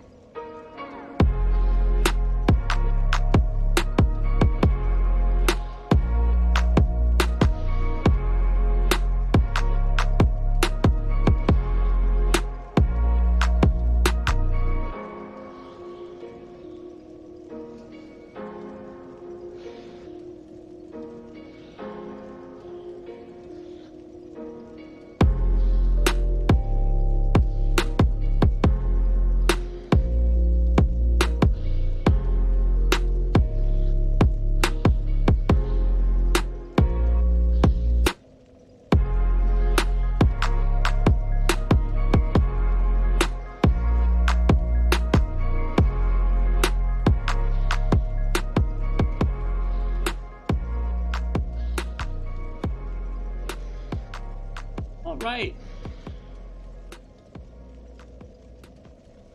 Come on. There you go. All right. And let's go back to business. I did a whammy.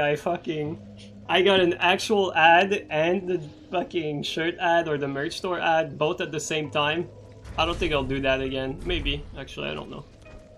It's like I get an ad for my subs and an ad for people that are not sub. Kind of funny. Whatever. I don't really think that's worth it, to be honest. I should just do my own ads. My own ads give me more revenue than the actual Twitch ads. Because when someone buys a t-shirt, it's like way more than whatever advertisement money I get. Go to Pontiff? Yeah, I mean, it does seem pretty dead. Let's switch area, you're right. It does seem pretty dead, and Pontiff looks active. Let's try it.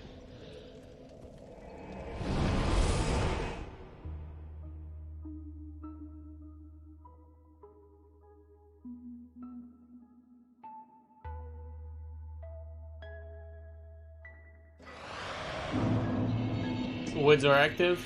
Alright, we'll try a bit of Pontiff and maybe a bit of wood after, I don't know.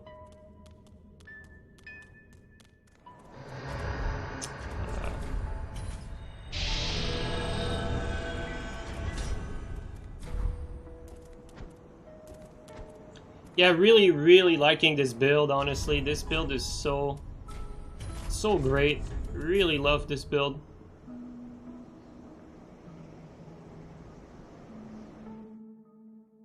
If it was just a bit more swap heavy, I'd probably play with it a lot more.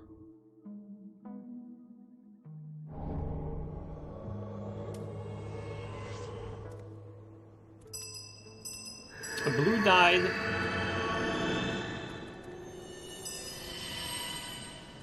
A blue died, and we don't know where the action is, but summoning another dark spirit though.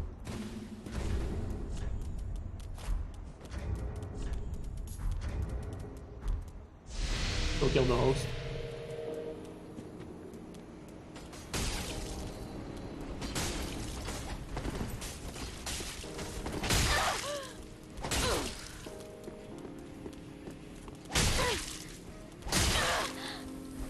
Did not mean to do that. Did not mean to do that either.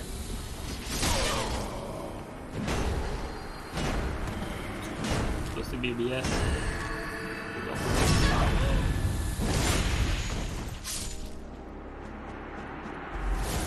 Where are you going?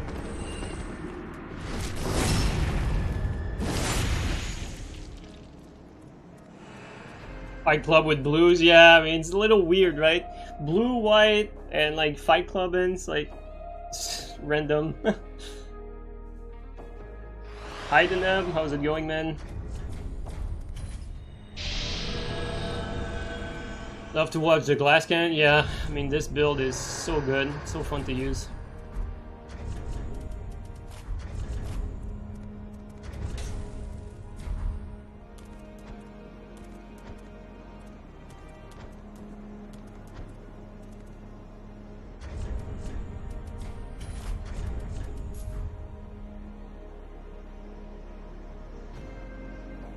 Some people don't know about those rules, they're just trying to PvP. Yeah, of course. What soul level am I? I'm actually 130, not 135, not 125. Because this build I never really needed more than 125, but since I added force into it, I went up just a little bit to 130. I didn't go all the way to 135 because I didn't really need to. I felt like just simply going to 130 was more than enough. It's like the whole point of the build is like staying low level and doing a fuckload of damage, really. That's the whole point of the build.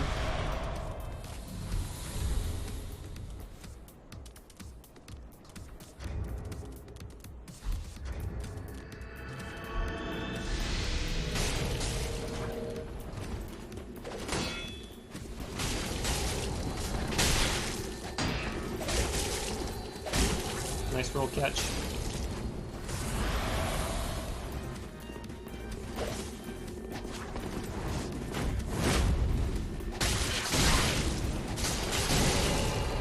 Did not mean both the roll and the attack was queued.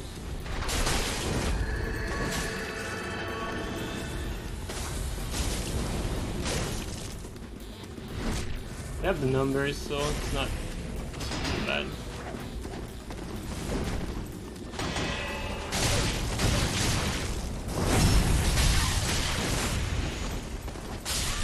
And the poison proc.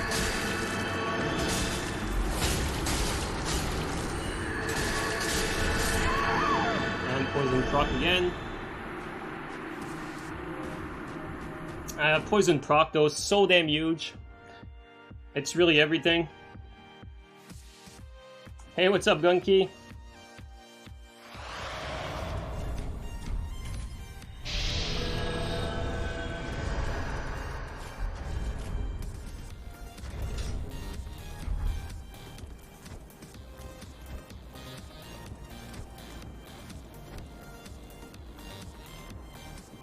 Don't have Eldritch Sign, true. Forgot about it. Thank you.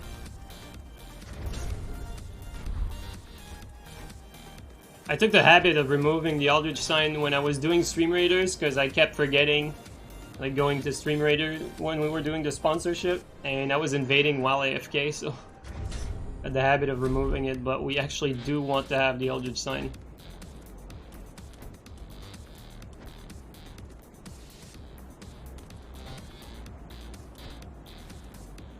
Can bleed be useful as poison, or is it just trash? Thing is though, like, the reason poison is good here is because I don't sacrifice any damage really. The only damage I'm sacrificing would be bundle damage, and you'd have to have weapons that have like similar type of bleed proc built into the weapon, kind of like Gru weapons have it, but whoops. They don't really exist. Like, the only like good, like the only good bleed weapon that there is are the Warden, maybe the Oni, I guess, and the Bandit Knife, but the bleed proc is nowhere near the poison proc on this.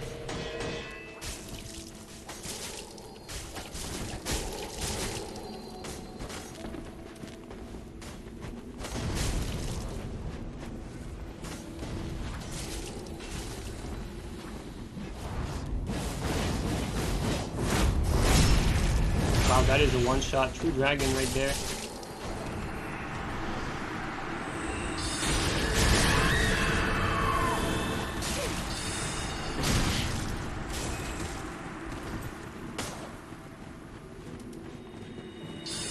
Careful, we don't want to get hit by the caster.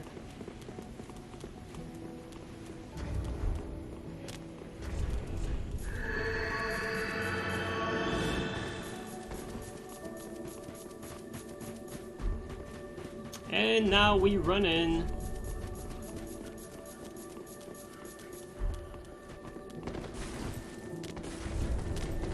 Oh wow, we actually got a little bounce.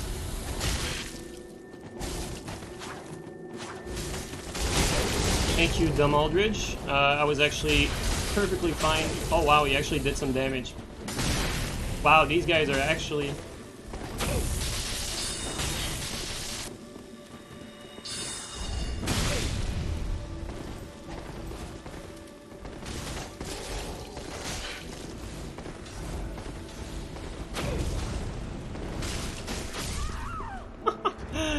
This one was fucking dragon glitched. Good shit, guys. It's kind of funny how, like, 3 tryhards, 2 of them were on as dragons, though. The host wasn't. And then our teammates were absolute noob. Oh, shit. Dark Souls 3 goes down. Okay, thank you, PS5. Okay. Okay, dude. Well, I mean... it was just in time, I guess.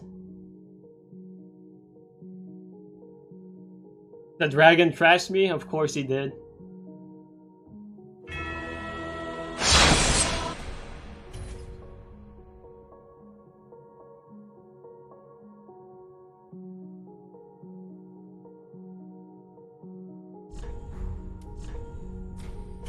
Fucking game crash over here. What's up, Gobo?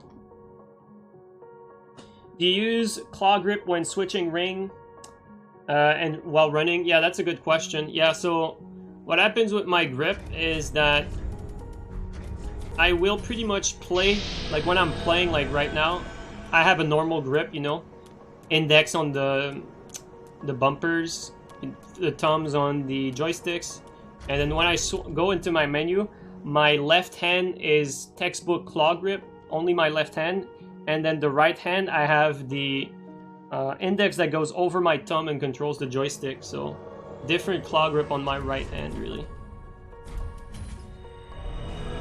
So my right hand, like, claw grips a bit differently, and my left hand is a normal claw grip. So that what that allows me to do, really, is it might be better to claw grip on both hands, but I kind of learn to do it that way. So when I go into my menu, like, I'll most likely already be running. So right now my thumb, so if I'm already running in my menu, right, I need to keep holding circle. Like right now I'm holding circle on a normal grip. So normal grip right now, my thumb is on circle. And then what if I want to go into my menu from my normal grip? Well, my thumb stays there. And then I press start, clicking on the start button or the touchpad. So I press start, and then since my thumb is already holding circle, I can still press X with my thumb. And then I can still press X to select stuff with my thumb, and then my left hand claw grips while I'm still holding circle all this time, so I can keep running. And my index is above, my right index is above my right thumb, and so I can still control the camera while doing all of that, and then just select whatever I want, really, just like that. So yeah, not the most comfortable, but since I only do that while I'm in the menu and I don't have any weird grip once I'm normally playing, so yeah. That is pretty much it.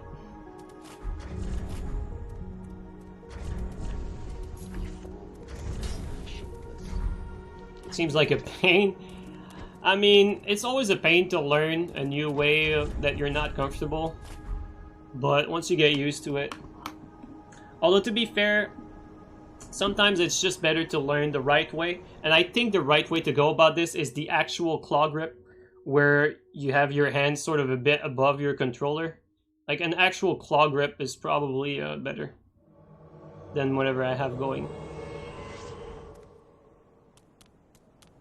I always have like some sort of weird grip that I adapt depending on the game I play. If the game has weird controls. If I'm playing a shooter, I have the most standard grip you can think of.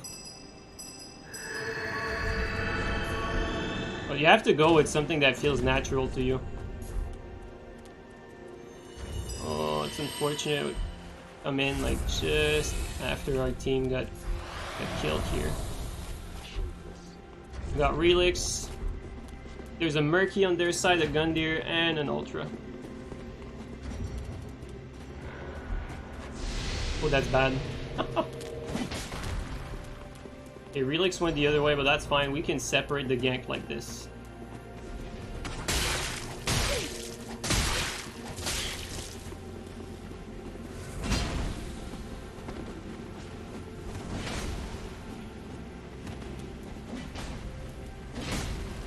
I want to go for a punish, and I was going for the weapon art, but they're just too close to each other.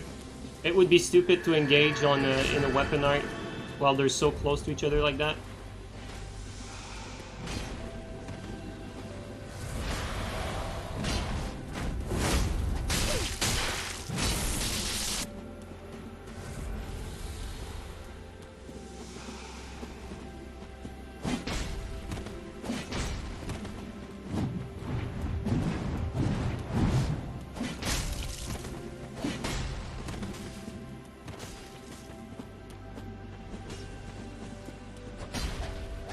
Should be a punish, but I think the stairs sorta.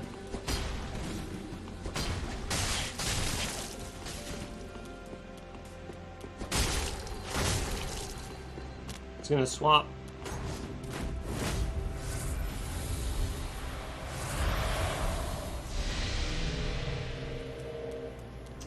Problem is he's using split for the most part, so it's just stalling.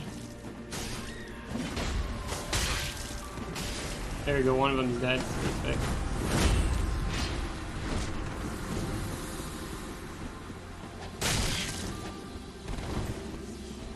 That's gonna be a good punish.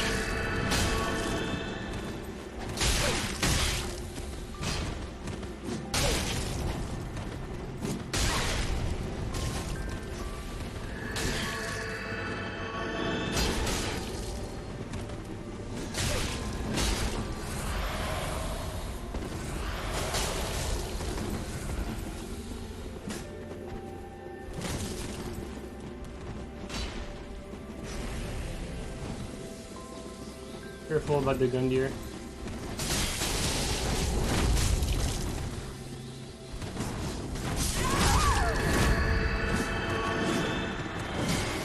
Kind of unfortunate. We got clipped by the other Phantom.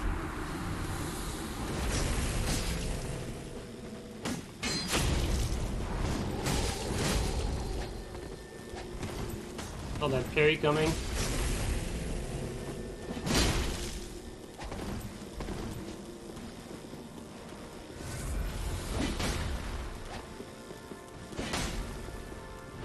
Oh, next free.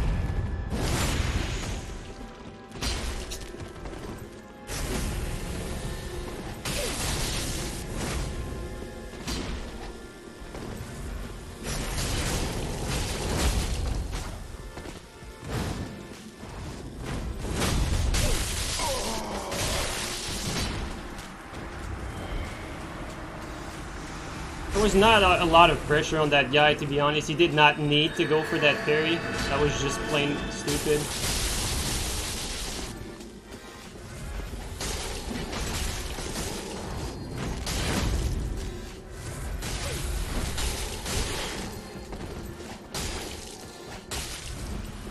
Behind me?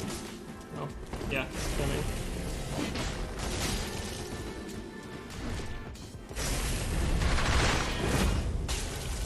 Parry? No.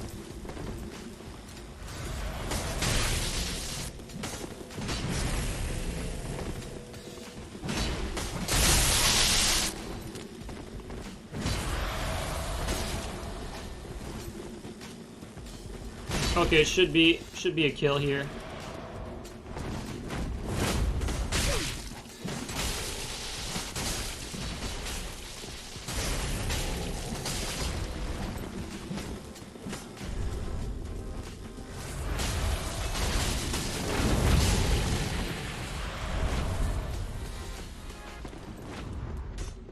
Oh! He just walked off!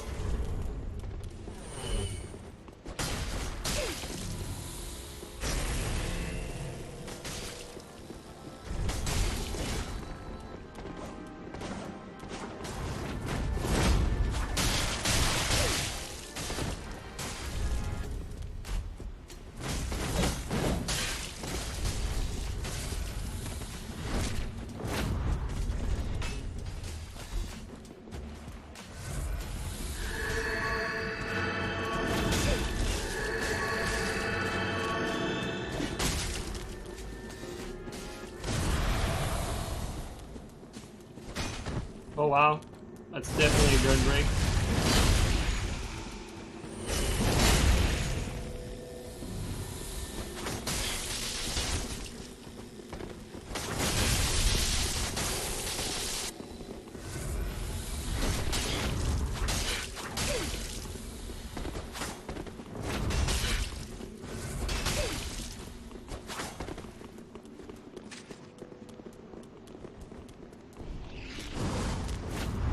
Gotta be careful about that.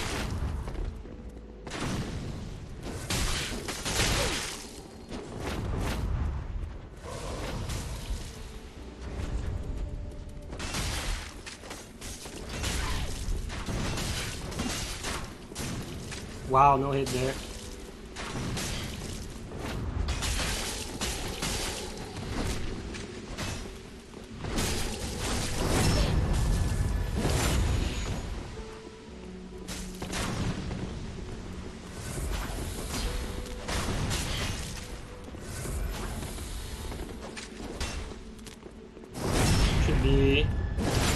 Finish here. Whoops. Did not expect him to R1,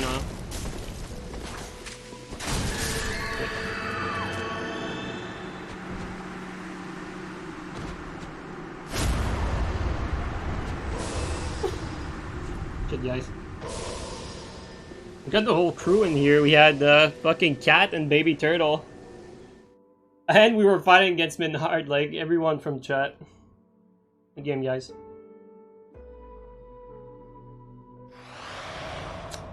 During a fight, if I press start or touchpad, actually, okay, so right now I'm pressing start, It depends, actually. The moment I claw grip, I use the touchpad. Okay, so if I don't need... If I'm doing a remove weapon parry, I do it with the start button.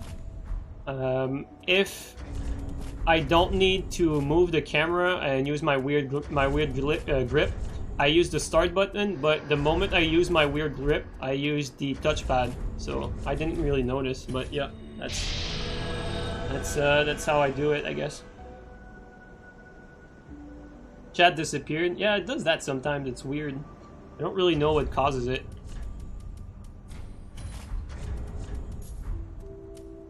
Pretty strange. It does that sometimes.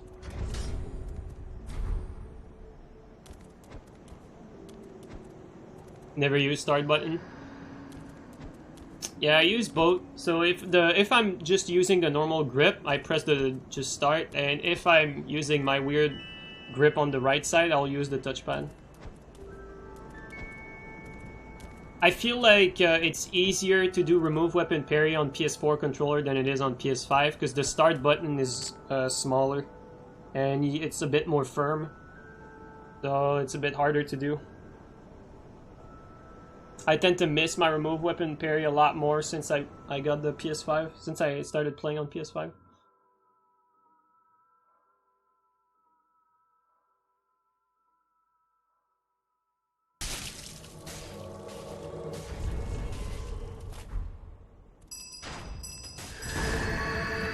Here we got Lucid, and there's a Phantom back there.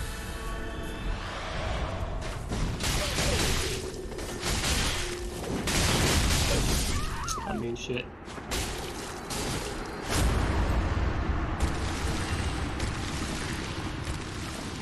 Kind of cherry picking over here. They probably had a long fight before that.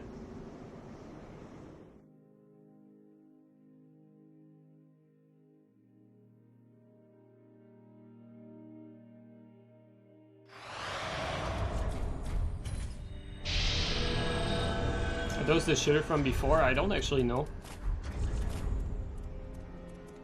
Goddard is also so good on this build, like as you saw there, L1 combos into full weapon art, and it does a lot of hits and so much damage, so if you break tier, you'll most likely get the finisher as well. It's pretty good, because the, you know, the last hit of the weapon art, you poke with both swords, so each sword counts as a hit, so you might get a tier break like that. Do I have more poison? I have 4 right here, and I usually tend to use them a lot. Okay, there you go, 5. Is it a coincidence that shitters usually have shit net? God, we could go on about this and speculate, but I'm not gonna touch on it.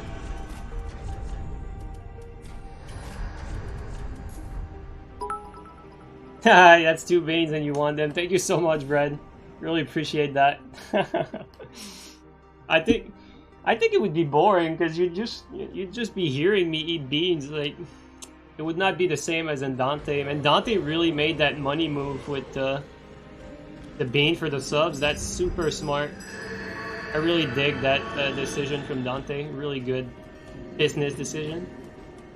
Because it's really fun seeing Dante react to those beans. I don't know if this is a fight club. No, it's not. Alright. It's all survival. I was wondering if it was a fight club or not.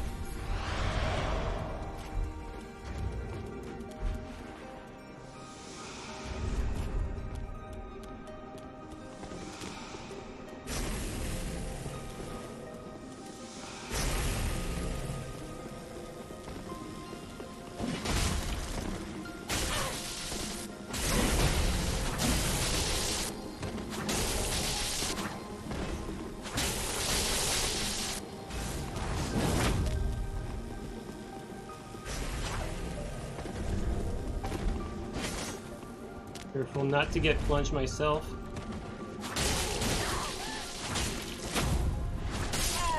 That dagger does so much damage. I don't know how I didn't get the BS, but whatever. That dagger, like, what's the damage on that thing? 376. What if it's bundled? 496. 496, guys. It's legitimately straight sword damage on the dark build. At 496, this is straight sword damage on the dark build. At 496, legit. That's why this dagger does so much. It actually does straight sword damage. And suppose you play with a scuff, how would you bind it? I actually did play with a scuff. Scuff though are kind of cheap. They're more on the cheap side, so they don't really last very long. I did not bind the scuff for Dark Souls though. I had it for shooters. But I mean, you'd probably want like something like X, or maybe start on the paddle, or even circle on the paddle might be a thing. Might be faster to actually roll with paddles without leaving the joystick and hold sprint. I don't know. You'd have to see what feels good for you.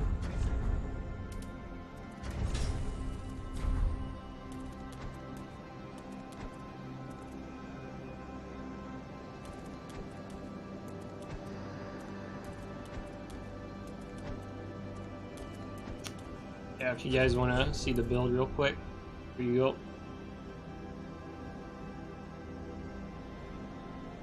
Sight to behold. What a beautiful stat spread. 11 endurance. And this build is so legit though. I love this build.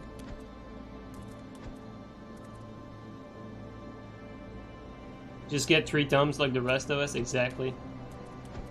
Okay, let's take a look at the woods. Someone said the woods was active earlier. Let's take a look at them woods.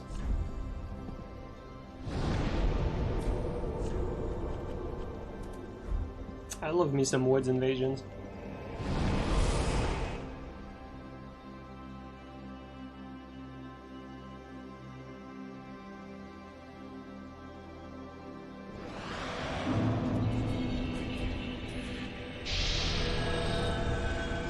Do you think Dragon Slayer's spear is bad? No, it's actually pretty decent. The tracking on the weapon art is better than like in the store charge, and a bit worse than Gundyr. It has perfect R2 tracking, so that's always good on a spear. It doesn't have the highest damage though, but at least it has a decent damaging weapon art. Hyper armor also starts fairly quickly on the weapon art. So all in all, just because of how useful some of its attacks are, I think it's pretty damn decent.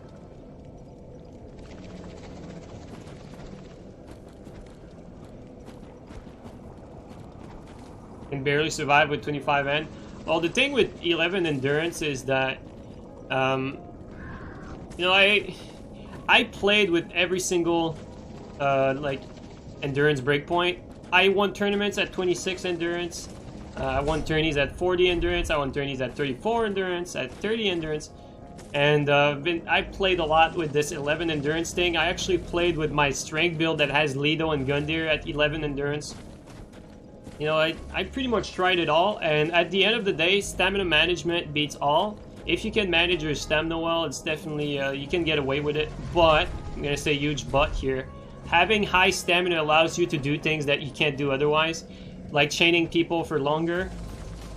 Some weapons are also a lot better with high endurance. Anything that has hyper armor, really. Great swords, super important to have some endurance with that. Some of the ultra weapons as well. They really don't play well with low endurance. But because a lot of it is like baiting, blocking, trading. It's like sometimes with like you might get a hit with a greatsword because you do like a fully charged R2 and then an R1, but then the guy comes after that, so you do 2 R1s after that, which like at 11 endurance would leave you with no endurance, but like with more endurance you can actually keep chaining after you do your baits. It's like you have to consider some baiting work in there.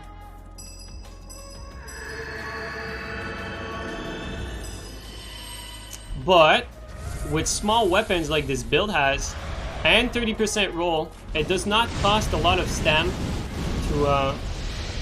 to evade, evade. Like one roll and I'm out. Like see, like one roll here. Look at the distance I'm traveling with one roll. All right, let's kill this guy.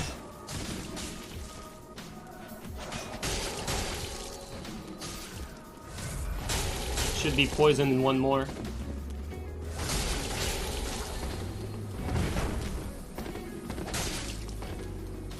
Punch. Wow, no hit there.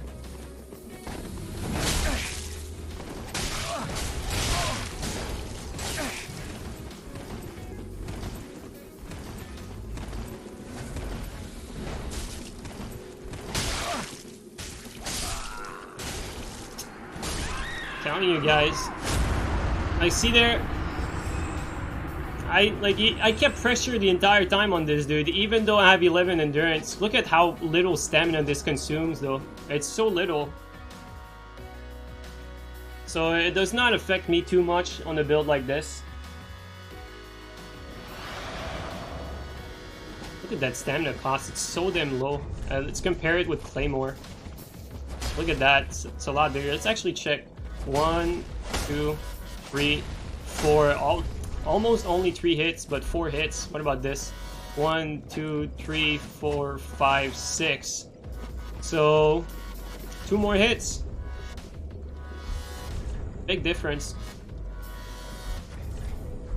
Also, I think 11 is also just enough to do not that, sorry.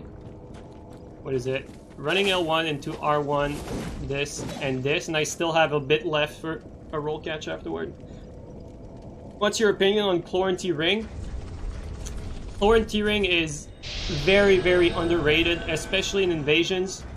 Let me give you guys an example. You know when you eat a green blossom, the stamina regen you get from that. Fuck, I actually forgot. I think it's 4 per ticks. 4 extra stamina regen. And then Chlorine Ring plus 3 is actually plus 9 stamina regen. So it's the equivalent of having like almost 3 green blossoms. Actually, I think 4 is the budding green. I don't fucking remember, but it's like it's either 3 or 4, like something like that. And then the stamina ring is like plus 9 stamina regen, so it's really a lot. And having a high stamina regen can definitely help you out while you're mid-combat.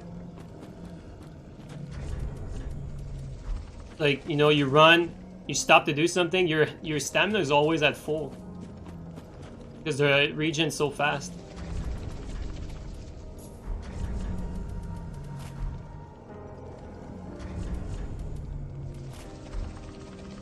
You might unironically use Grass Crest Shield. Grass Crest Shield has very little stamina regen. Grass Crest Shield is the worst stamina regen item. It's like worse than Blossoms.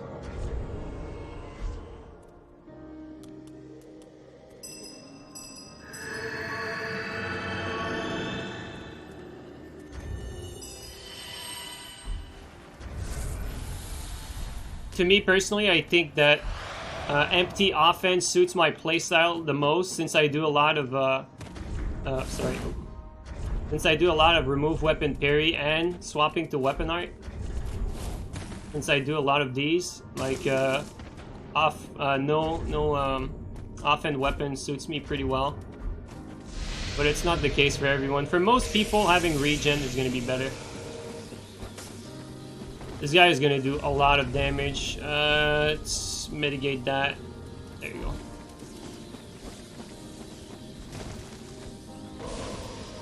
Right on... Oh, wait. I actually did not connect on him.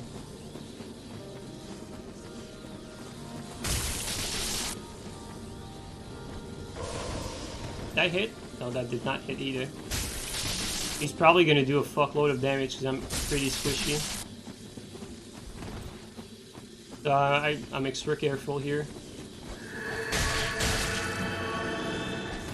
Wow, no hit there. Taking my time here against the 50-50 playstyle. Oh, he DC'd. Great player, holy shit.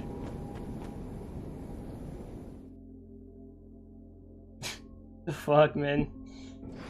People on this game, like... I did not even get him halfway down yet, and the dude already DCs.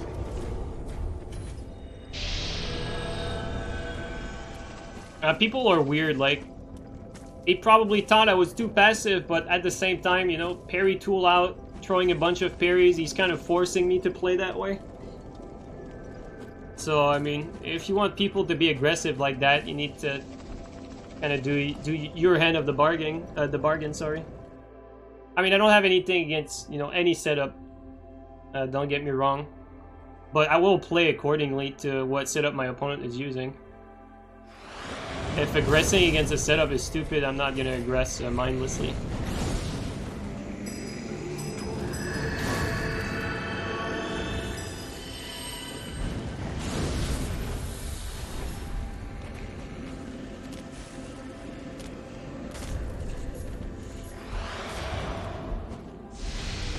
Host is over there.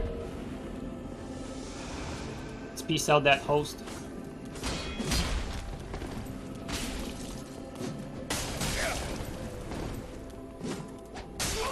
High lat, very high. I don't even know if I can move punish him.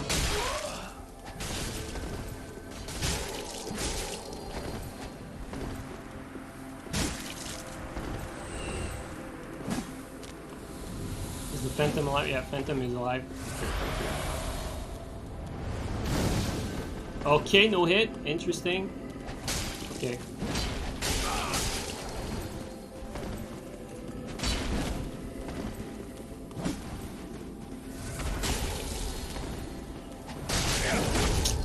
The moment I look away from him.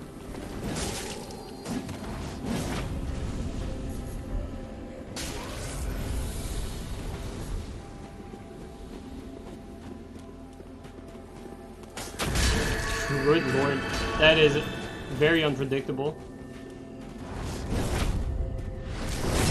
That's good.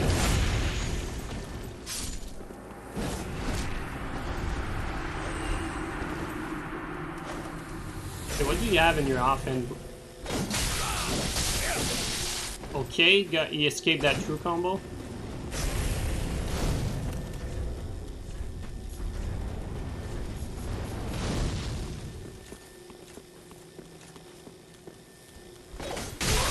Yeah, the lat is so high on this guy.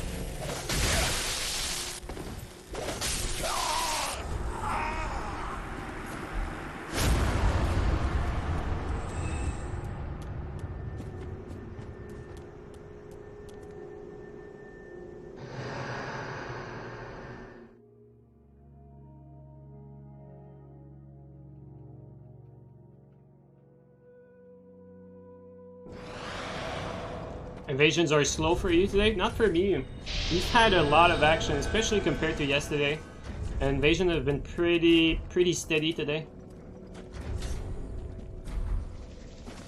Yeah, dude, Sellswords are pretty nasty. Especially in invasions.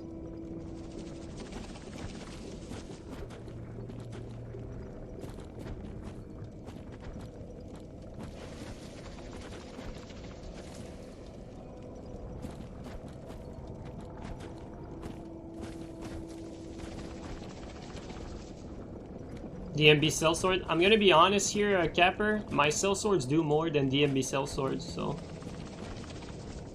And not only that, I don't even need to apply anything to it. I can just bundle it real quick and that's it. Also, it does more damage versus Unskilled as well, because most of the damage is physical. And people that are dragon glitching, I can still have the lightning blade. Yeah.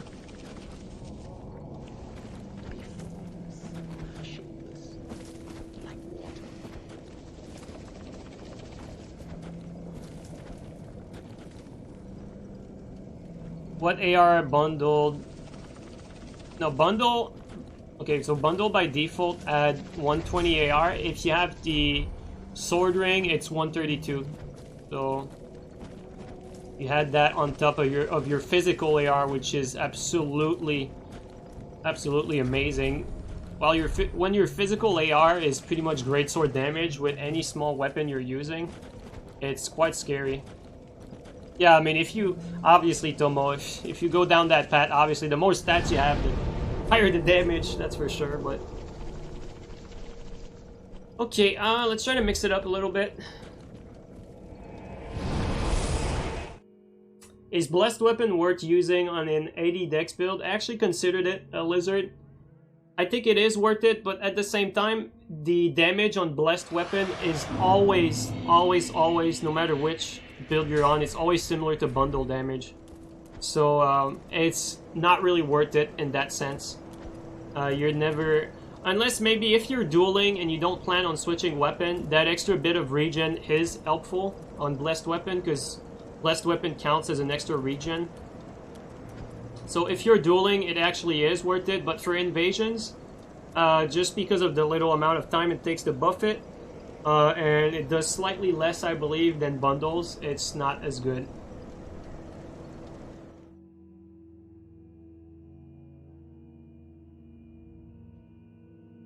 You get 600 without Lloyd. Let's see what we get without Lloyd. On which weapon? Which weapon was it without Lloyd? Oh yeah, Sellsword, right. Let's see Sellsword without Lloyd. So physical Sellsword without Lloyd, 454. Oh, it's gonna be just under 600. 574, but it's probably still gonna be more damage than your 600 because the damage is not split as much. Most of the damage is physical, so because of that, it's still gonna end up doing more actual damage, even if the AR is slightly lower.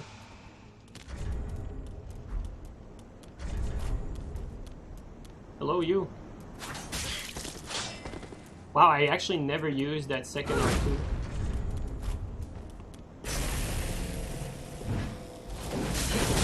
Look at that roll catch. See that? That's why you do full weapon art as a roll catcher.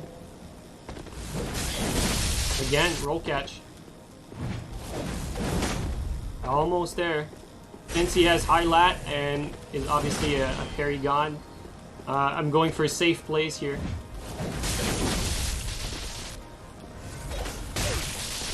Yeah, lat is extremely high on this guy.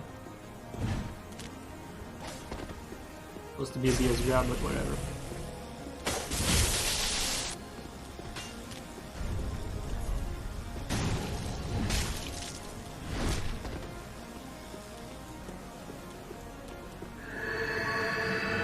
What is he doing?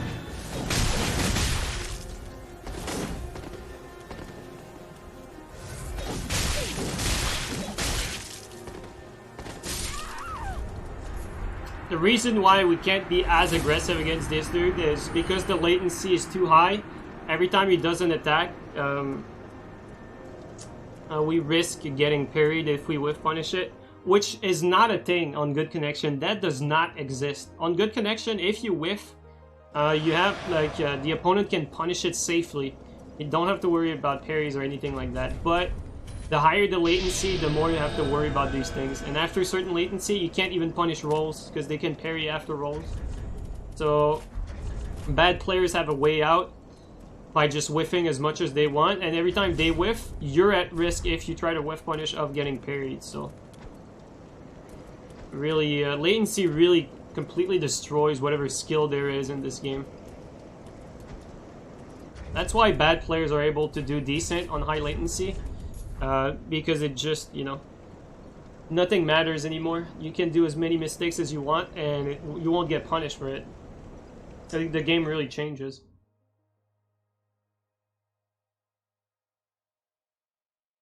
Oh yeah, after a certain latency, you can't punish parry at that. That's a good point too, Sun Queen. Yeah, after a certain latency, you can't even punish the parry, the missed parries.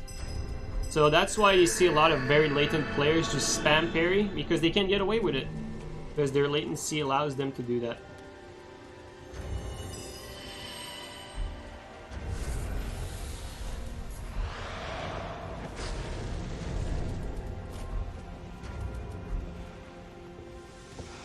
This dude is kind of trapped here. Again, see the roll catch there? My teammate here looks a bit clueless. I don't trust him, and I don't know what he's doing, so...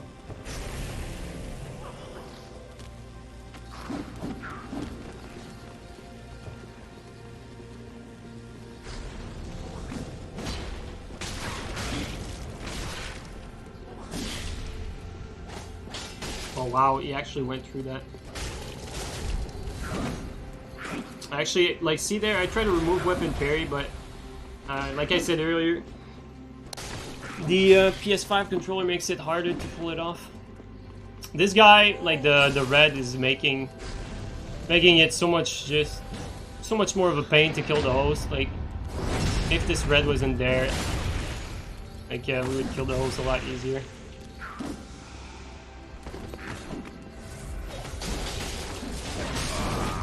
Just kill him.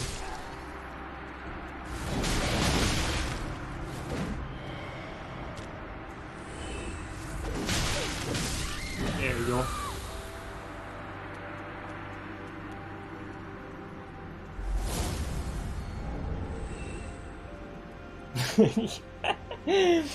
This poor guy? Yeah. Poor guy, indeed. Everyone is just sad.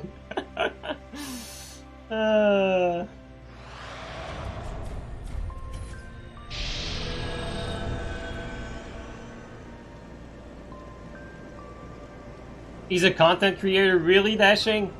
I hope he makes a vid about me. This fucking dickhead just killed me for no reason. Yup, I sure did. Oh boy. Yeah, you guys are right. I shouldn't do that. It's just I don't have the patience. When someone like is taking too long and they're just like stalling the invasion, I just want to move on. So if the guy is too bad to get the kill, I'll just kill him and get the kill myself.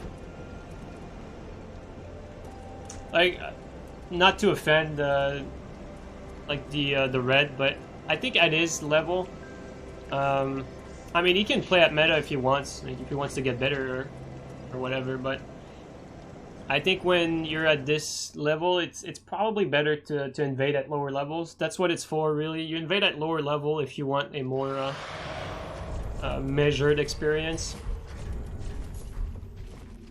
Oh, same dude.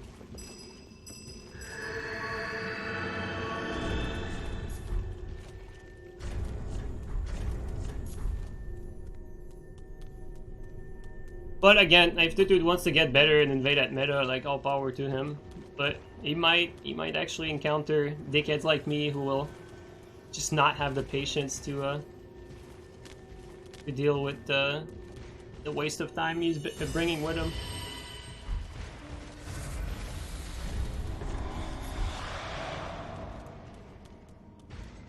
Where are you, host? You guys think the knight will follow me? Oh, there's a blue there, though. Okay, I like that. Straight to business. Look at that damage, though, like, seriously. You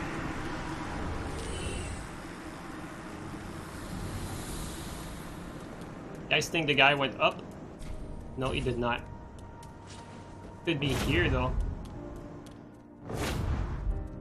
Not here. Okay, let's check the little corners. Wait. Oh no.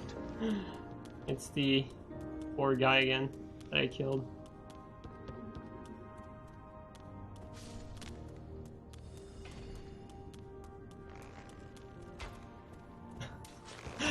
Oh no. Okay, this is sad.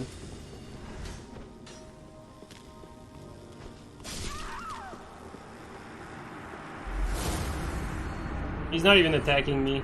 Feels bad. Yeah, he clearly did not deserve it. Alright, let's change area because that's really not doing the trick here. It's a bit under my pay grade. It's borderline dishonest. Hey G9, are your shirts comfy? Like, they're... Imagine, C-Mac, if you had to cuddle with a teddy bear that had no claws and no teeth. And the teddy bear really loved you from the deepest part of his heart. Yeah, that's pretty much what it feels like to wear a G9 t-shirt.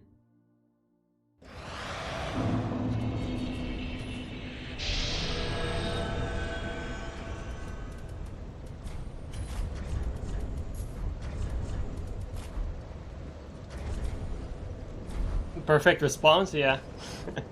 Yeah, I don't know if you guys noticed, but little orange banner on the screen, I made that yesterday. Kinda made a new banner, because the other one did not really showcase the t-shirts. They're absolutely tiny though, but at least you kind of see them a little bit. A teddy bear with no teeth? Almost.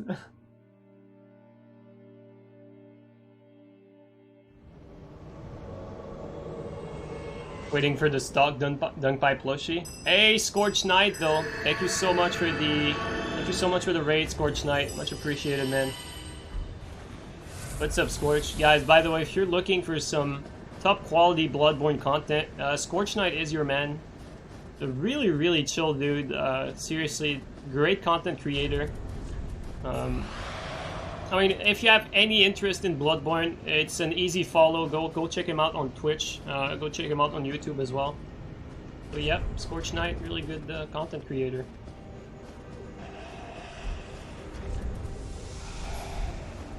Okay, here it's gonna be some sort of bonfire duel. Let's go with the poison. It has the longest curved sword though. Have to be careful. I think our damage is probably going to be similar. Shit, the range though. Be careful about that.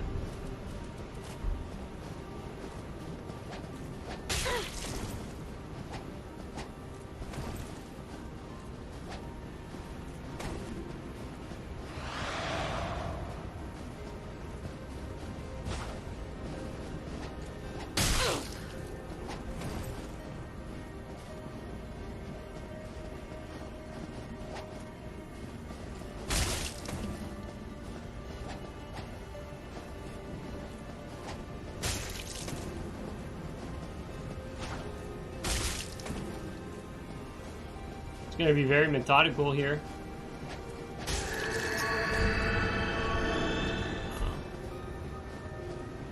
We lost most of our damage. That range though is nasty in the bad way. Alright, let's go Murkies here.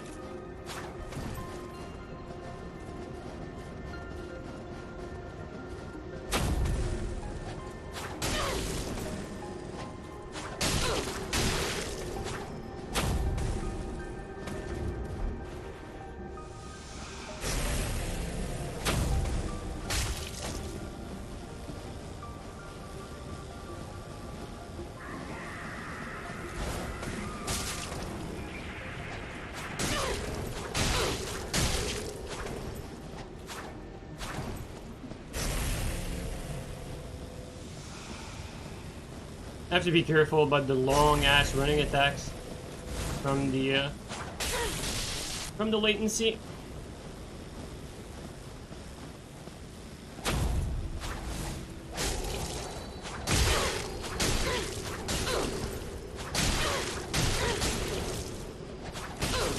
That's a clean whiff punish right there. Unfortunate.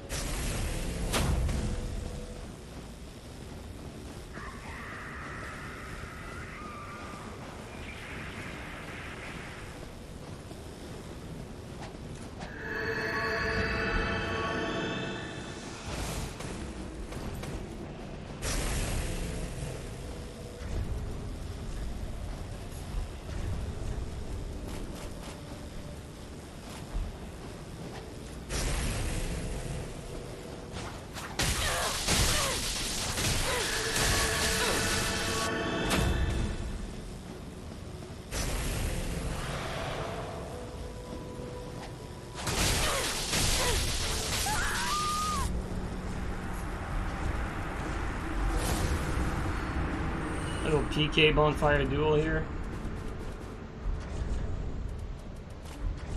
If there's anything that's bad about this build is that in a duel you pretty much don't have much of an advantage in duels.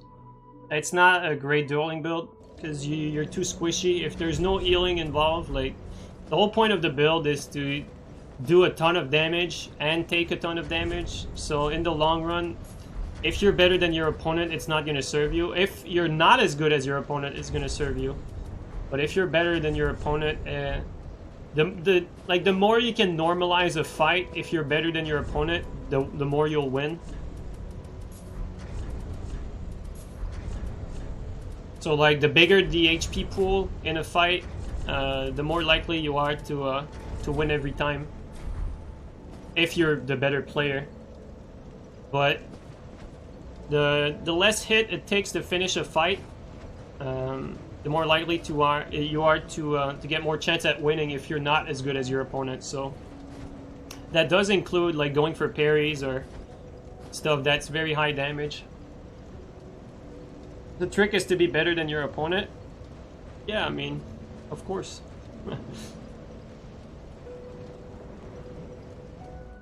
But yeah, it's not the best dueling build though. Like in a duel, it's probably better if you're dueling with that thing. It's better to just straight up put on some armor and try to normalize the build and play it normally.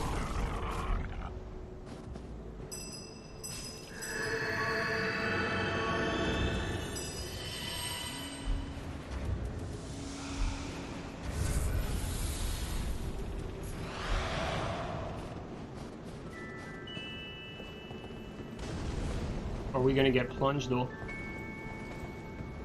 Not yet. Oh shit, we got another glass cannon with us. Alright, that's good. That's constant. Hell yeah, bro. I'm in constant over here, making things happen.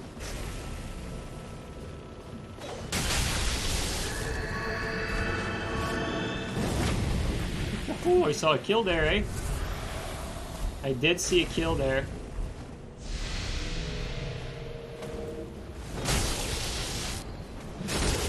I actually tried the quick step over there, like seriously, I tried to quick step because I had Murky last round.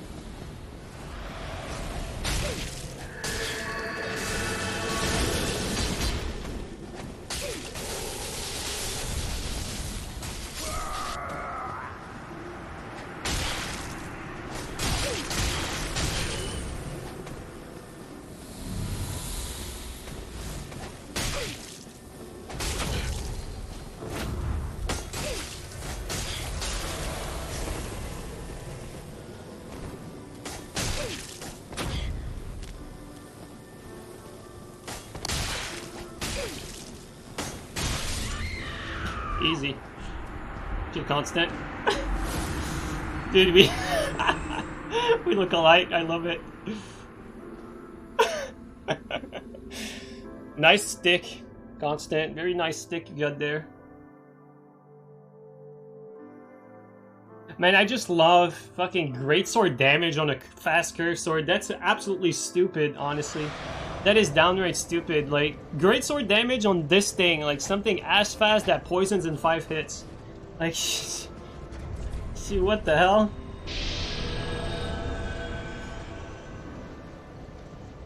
Fast roll is better in some aspects against gank. Yeah, I fully agree there. Yep, definitely. Long roll and faster run speed. No, faster run speed is not a thing. You don't run faster. It's the length at which you travel when rolling that's longer. So, like fast rolling under 30% is faster than running, but you don't run faster under 30%. But I mean, it's really getting out of a hefty situation with a single roll. That's really the big perk of 30% rolling versus gank. But you lose roll poise, exactly like Mook said. Roll poise sometimes can mean life or death too, so take it for what it is. Like against Gundyr, like lightweight builds like that would really struggle. But I mean, I try to be extra careful when I see Gundyr and I'm on this build, because if you get slightly clipped because you have no roll poise, you're gonna get hit by the full charge. And for you guys who want to fight against builds like this, like, I don't know if I should be telling the weakness, but I'm probably gonna I mean, Elden Ring's coming out in like 6 months, so it doesn't really matter. But the thing with builds like this is that you're gonna get roll caught and stopped in your roll against anything. So daggers, S-stock. It's like you can get roll catch chained by S-stock infinitely, and you're never gonna be able to double roll. Whereas it's super easy to double roll S-stock the moment you have just a little bit of poise. See how fast he dies?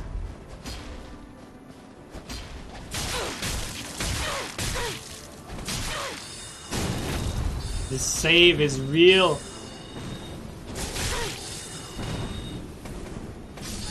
There you go.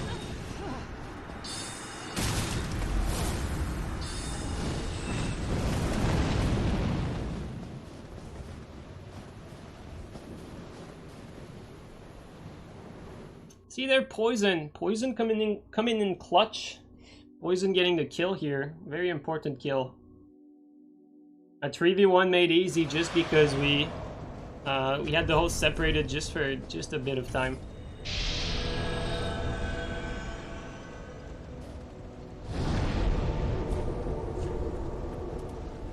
Let's go Corvian Settlement. I actually love that place.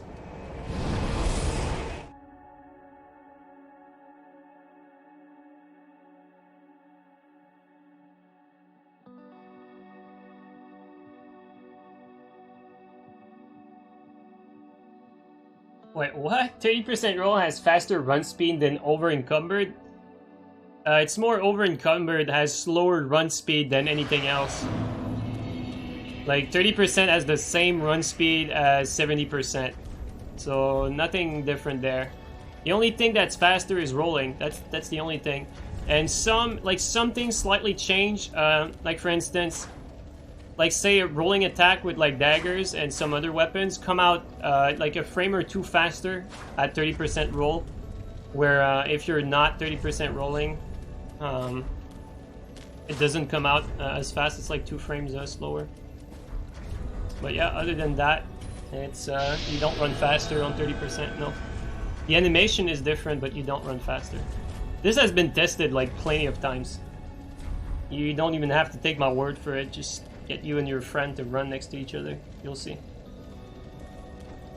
No, walk speed is not faster either. That's a myth, guys. No, it's not a thing.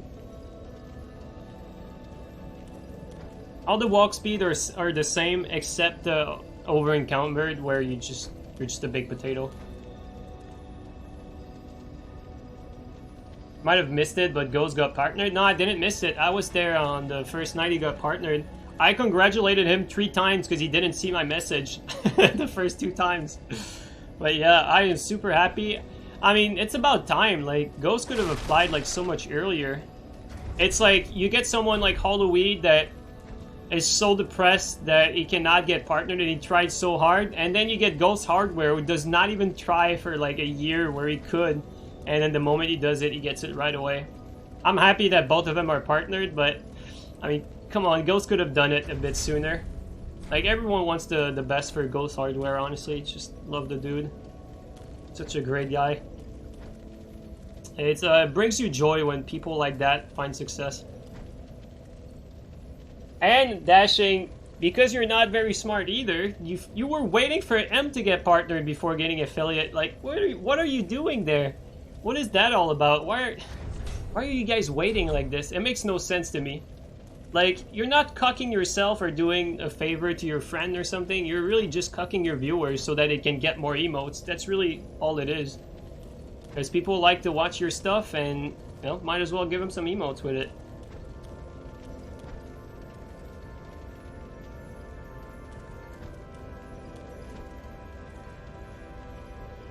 Okay, this area clearly is not active. Let's switch places. Oh, actually, there's not. We're almost at the 3-hour mark, so we're probably gonna do like 1 or 2 more invasions, and that's gonna be it. Sorry, Dashing, I didn't mean to sound condescending. We unlock all the slots in 30 hours, exactly, dude.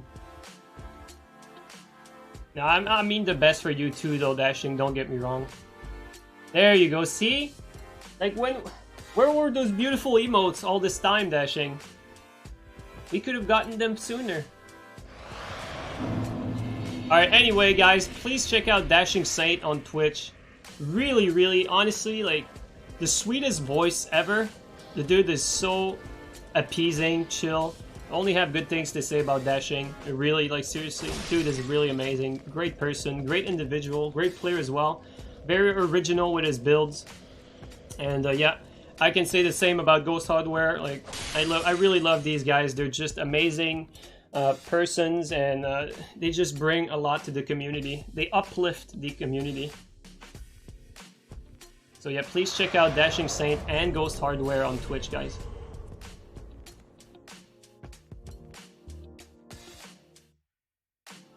What are you doing with the bow when you're waiting to invade? Okay, so what you know, when you invade, you click on the red eye orb, and the red eye orb, like internally, what the red eye orb does is it's like a dice roll. It like rolls the dice as to which people you're gonna try to invade. So it selects not everyone that's playing the game right now, a specific amount of people. So it's faster to find invasion by spamming the red eye orb so that it re-rolls the dice every time and try to find different sets of people. And so it's faster to find invasion by spamming the red eye. What the bow does is simply, it's a glitch that replaces the knife animation with the red eye, so you could just spam faster. That's really all it is.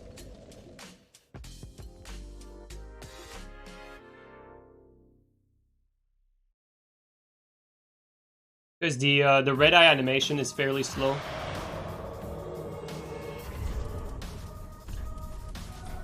Oh wow, we got Cheeser here.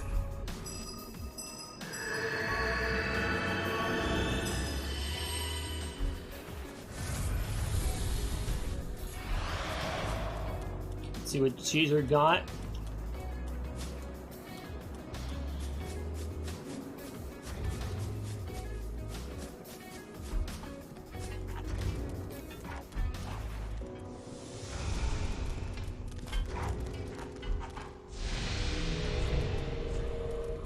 I wonder if Cheeser's gonna one-shot me.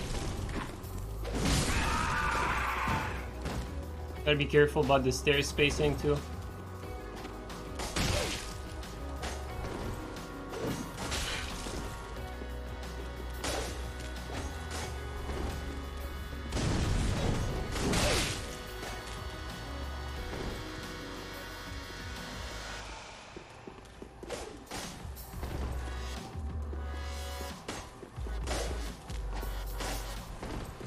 I really don't like fighting here.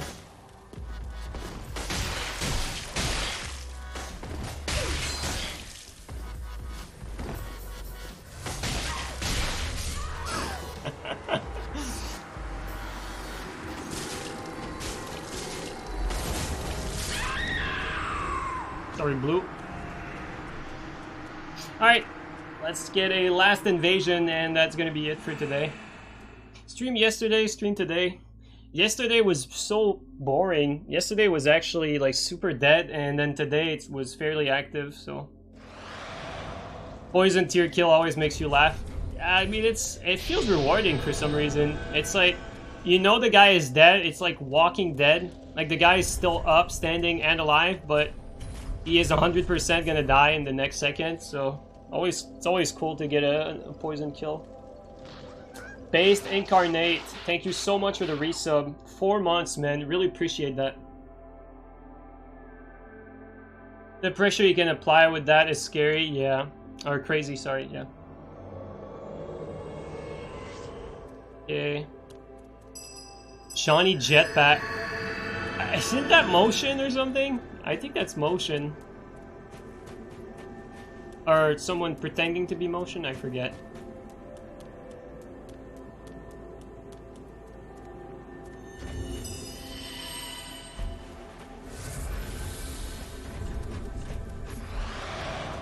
Wondering if this guy is an invader. Okay, nice. I like it when they're smart and they, you know, he removed the ring as soon as I went for him, so smart guy. We'll keep him. Motion is gone though. Motion actually is gone. I'm not even joking. He's gone up the ladder.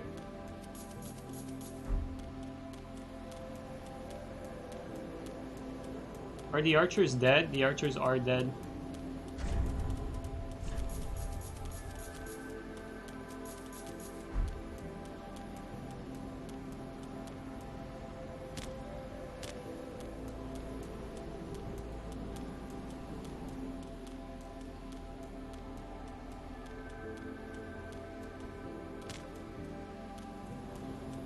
not here.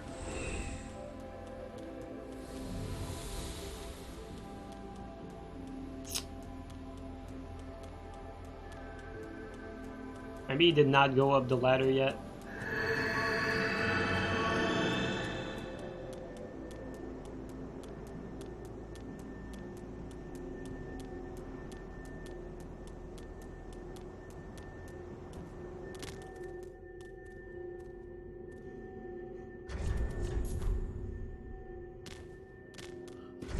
Okay, there he is. Never mind.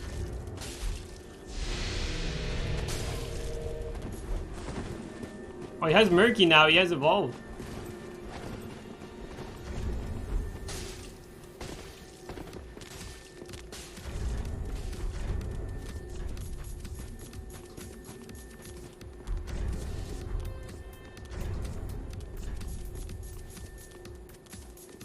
All this guy does is run, and this is supposed to be my last invasion. I might actually just Black Crystal. Huh.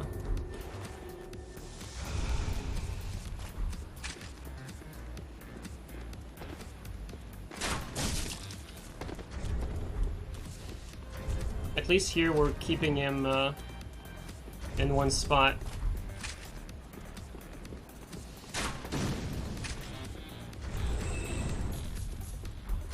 And it's Phantom dead, so eventually he's gonna have to come to us.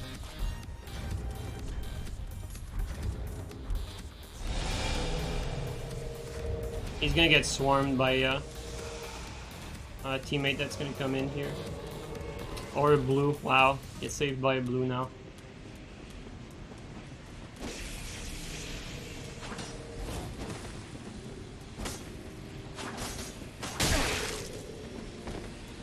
Let's not plunge.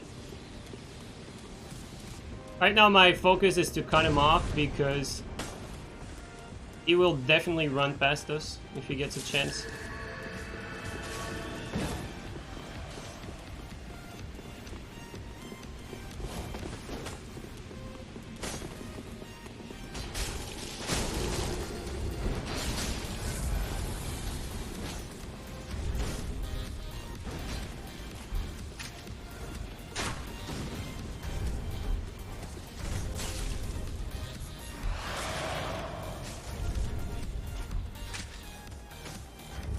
I just know how this guy plays, so I'm giving us the best chance at not dragging this for too long.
Try to help the teammate a little bit here.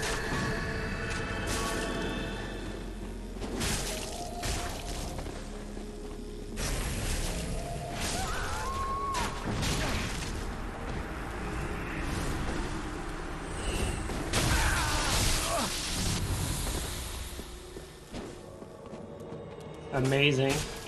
Summon lag to save the day.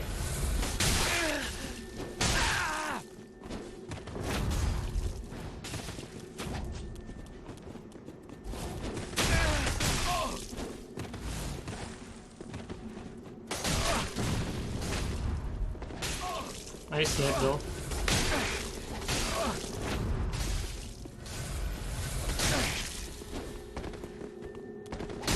Really good hit there. He actually did not even hit me and stop the host.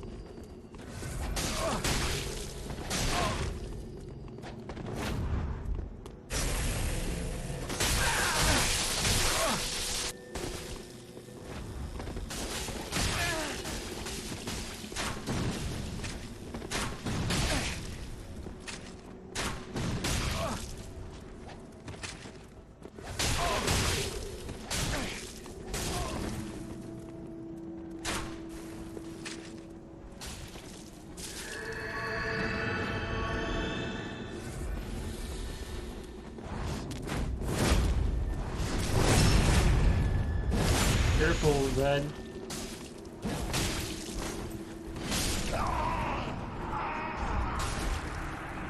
Now he's running. That's why I was blocking this thing the entire time, because this is what was coming. At the moment I actually left to go after him.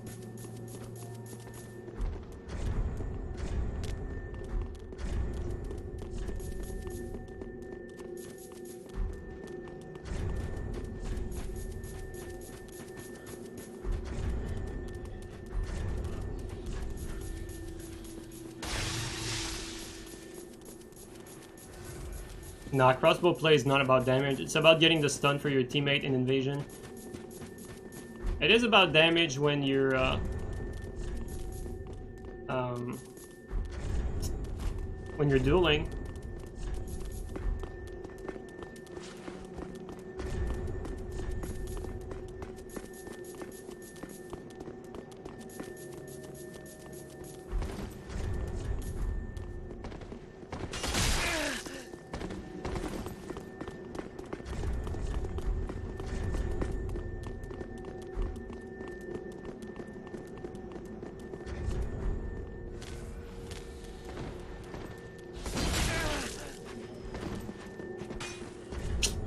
Did not expect them to go this way.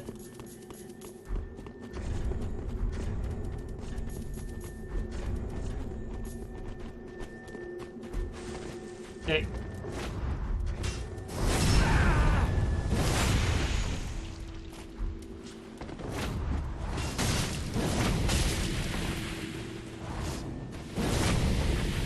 Oh, no hit there.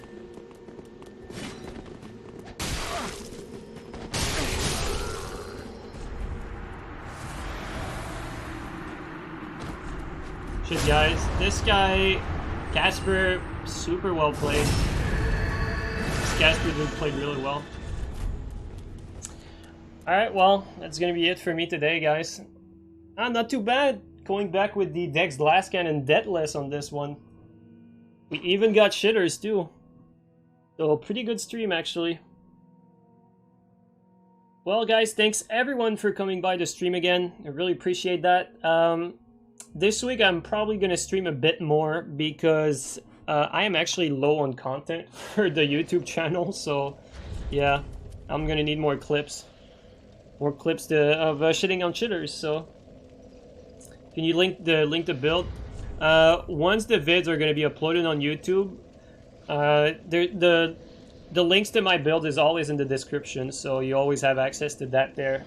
And then if you type in !build here, these are all my build on Soul Splinter, so you'll find the DEX Glasscan in here. There's different variation of my builds, but if you look at the most rated one, you're probably going to want to use those anyway. I also make build for people, and so like I have like hundreds of builds on there. Anyway, alright guys, thanks a lot for coming by, really appreciate it. Murden, Dashing, thanks a lot guys. K-Capper, Grundle, take it easy, man. Thanks for the sub again. Much appreciated. Scorched Knight, thanks for the raid, dude. Take care. Breadstock, thanks again, my man. We'll see each other on Dante's stream later, probably. C-Mac, take care, dude. Relax, have a good one, bro. Shit, it's going too fast. Fequals, have a good one, man. Non-existent man, take care, dude. Seeker, have a good one. Constant, take it easy, my man. Boku Akira, have a good one. Yuck, take care, dude. Thanks for staying by from start to finish, Yuck. I do remember. Okimura Megi, thanks for coming by. Sleeper, take care, dude. LBU Wood, have a good one, man. And IX4, take care, dude. FY Tyrion, take care, man. Smile Meditation, have a good one. Firelink Knight, I'm never gonna forgive you for your betrayal. Feels bad, dude. I'm so sorry. All right, thank you, dude. It's really sorry about that. Feels bad, man, when the person you betray is actually a nice person. Dark Souls Archivist, really appreciate that. Take care, guys. The Cosmic Loner, Eclipse, have a good one. Okay, CMAC, everyone. All right, guys, that's gonna be it for me. Let's find someone to raid and take it easy, guys. Have a good one. Okay, let's get an ad to finish this. Hey, what's up, guys? I am finally launching my very own merch store. All of the designs you see here I made myself. It took me a few months to put this together. I hope you enjoy it.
Guys, take care of Jane, okay? Jane is also in charge of our Discord, so give him some love, please.